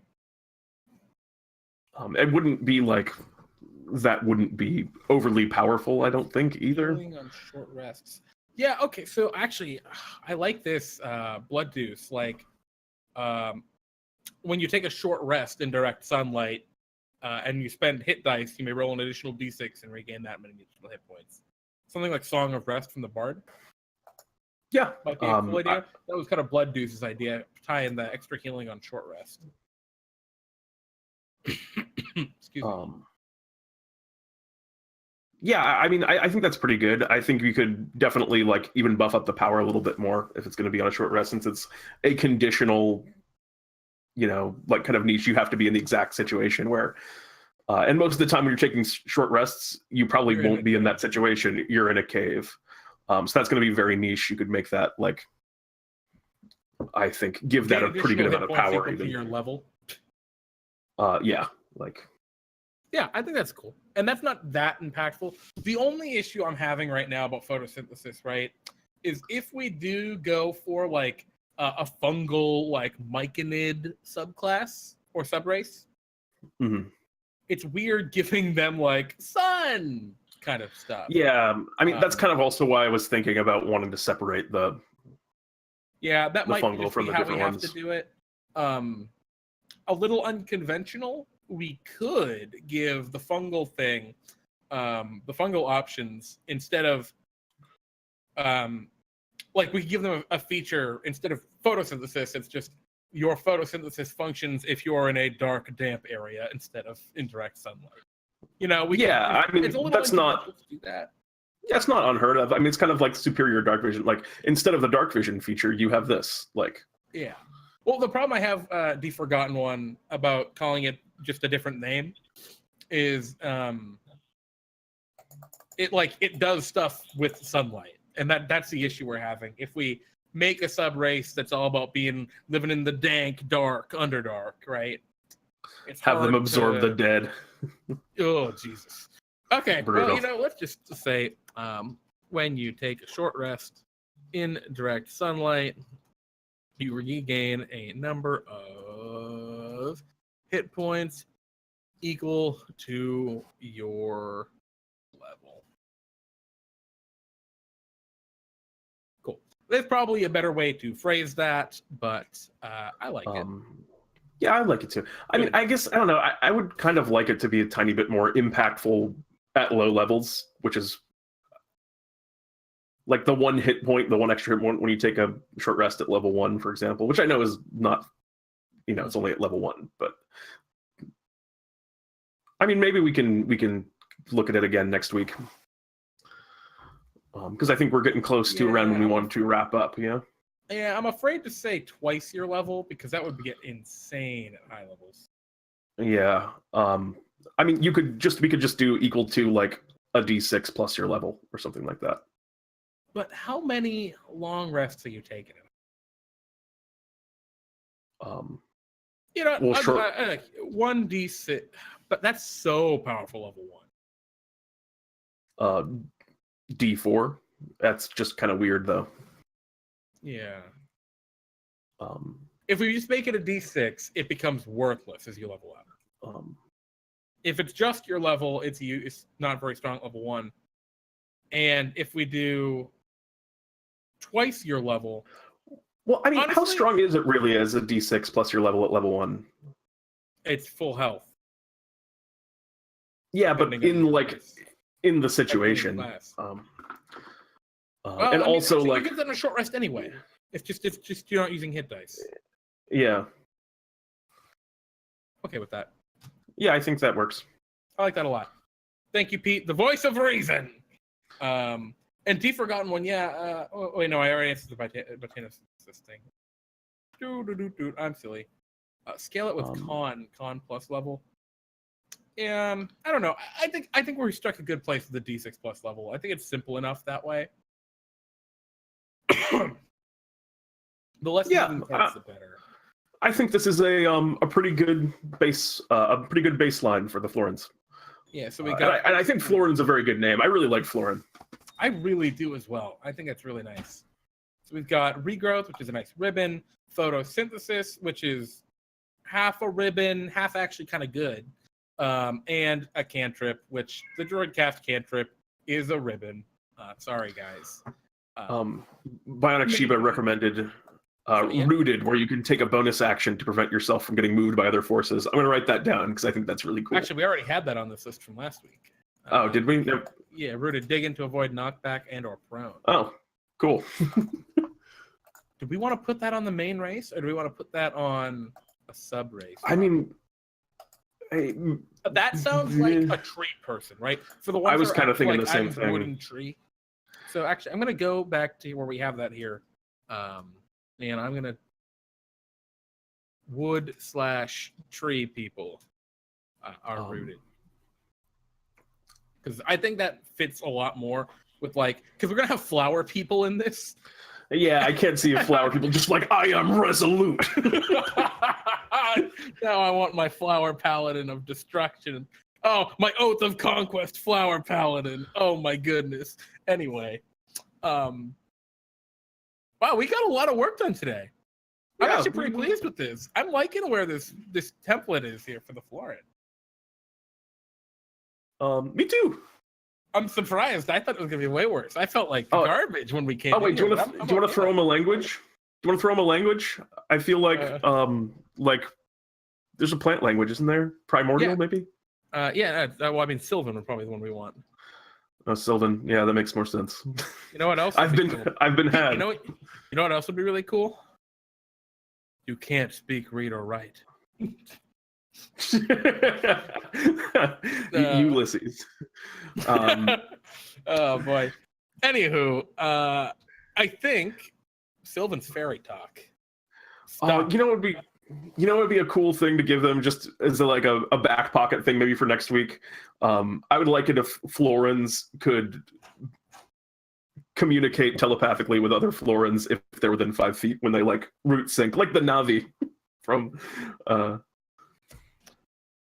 Well, I'm gonna put it on here. Yeah, just put it on the list as something to consider. Florins can telepathically communicate. All trees know each other. Yeah, all trees know each other. And when I mean that, I didn't mean telepathy. I was implying some kind of root exchange of information. Exchange of info. So I just put that on there. We'll come back to that next week. I just like the idea. Two flowers going up to each other and they just kind of hug. Like, hey there, buddy. Yeah, so anyway, I don't mean to interject here, but Pete and I are just about finished up for this week. I think that's going to be our schedule here. We're going to shoot for about 2 hours for brews, maybe 3. We'll see. I think this 2 hours was really good. In the past, when we've hit that like third hour, we've really started to like hit points of limiting returns. Yeah. So yeah. Sorry, Pete. I don't mean to. Oh, nothing. No, I'm good. Oh, you've touched my roots. Blush. Nice, Adrian. But anywho, we are going to be taking off for the evening. Thank you, everyone who hung out tonight. We had some awesome chat. And actually, I think we got a ton of really cool stuff done. I'm going to just do some little bit of finishing touches on the Bunnyfolk and find a good way to post them on the website so people can actually see them. And yeah, hopefully we'll see our first Bunnyfolk this Friday on Pete and Jeremy's D&D time. Oh, man.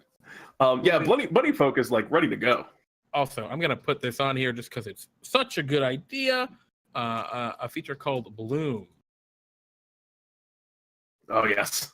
Does cool stuff for flower folk.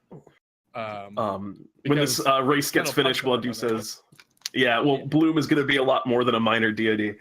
Once someone makes a cleric of Bloom, he becomes a major deity and can leave the sacred veil. Because the player characters have noticed Sentai. Yeah, so if you do that, he gets to upgrade his whole sitch. Anywho, thank you guys for hanging out. Thank you for watching. Thank you for tuning in. And thank you for your follows for those who did tonight. We appreciate all of your support immensely. Pete and I love doing this, which is why we do it. So checks out.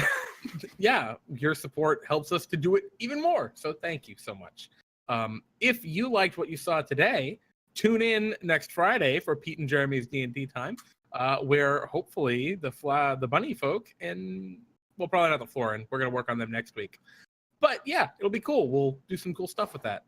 And yeah, if you're also interested in, holy God, my brain. Pete and I do a talk show on Wednesday. It's called DnDTime Talk Show after that. Talking about Mordenkainen's Tome of Foes. Last time we're going to talk about it. Yeah, but we're doing the best part, which is the bestiary. We're going to pick out some of our favorite monsters and go over them.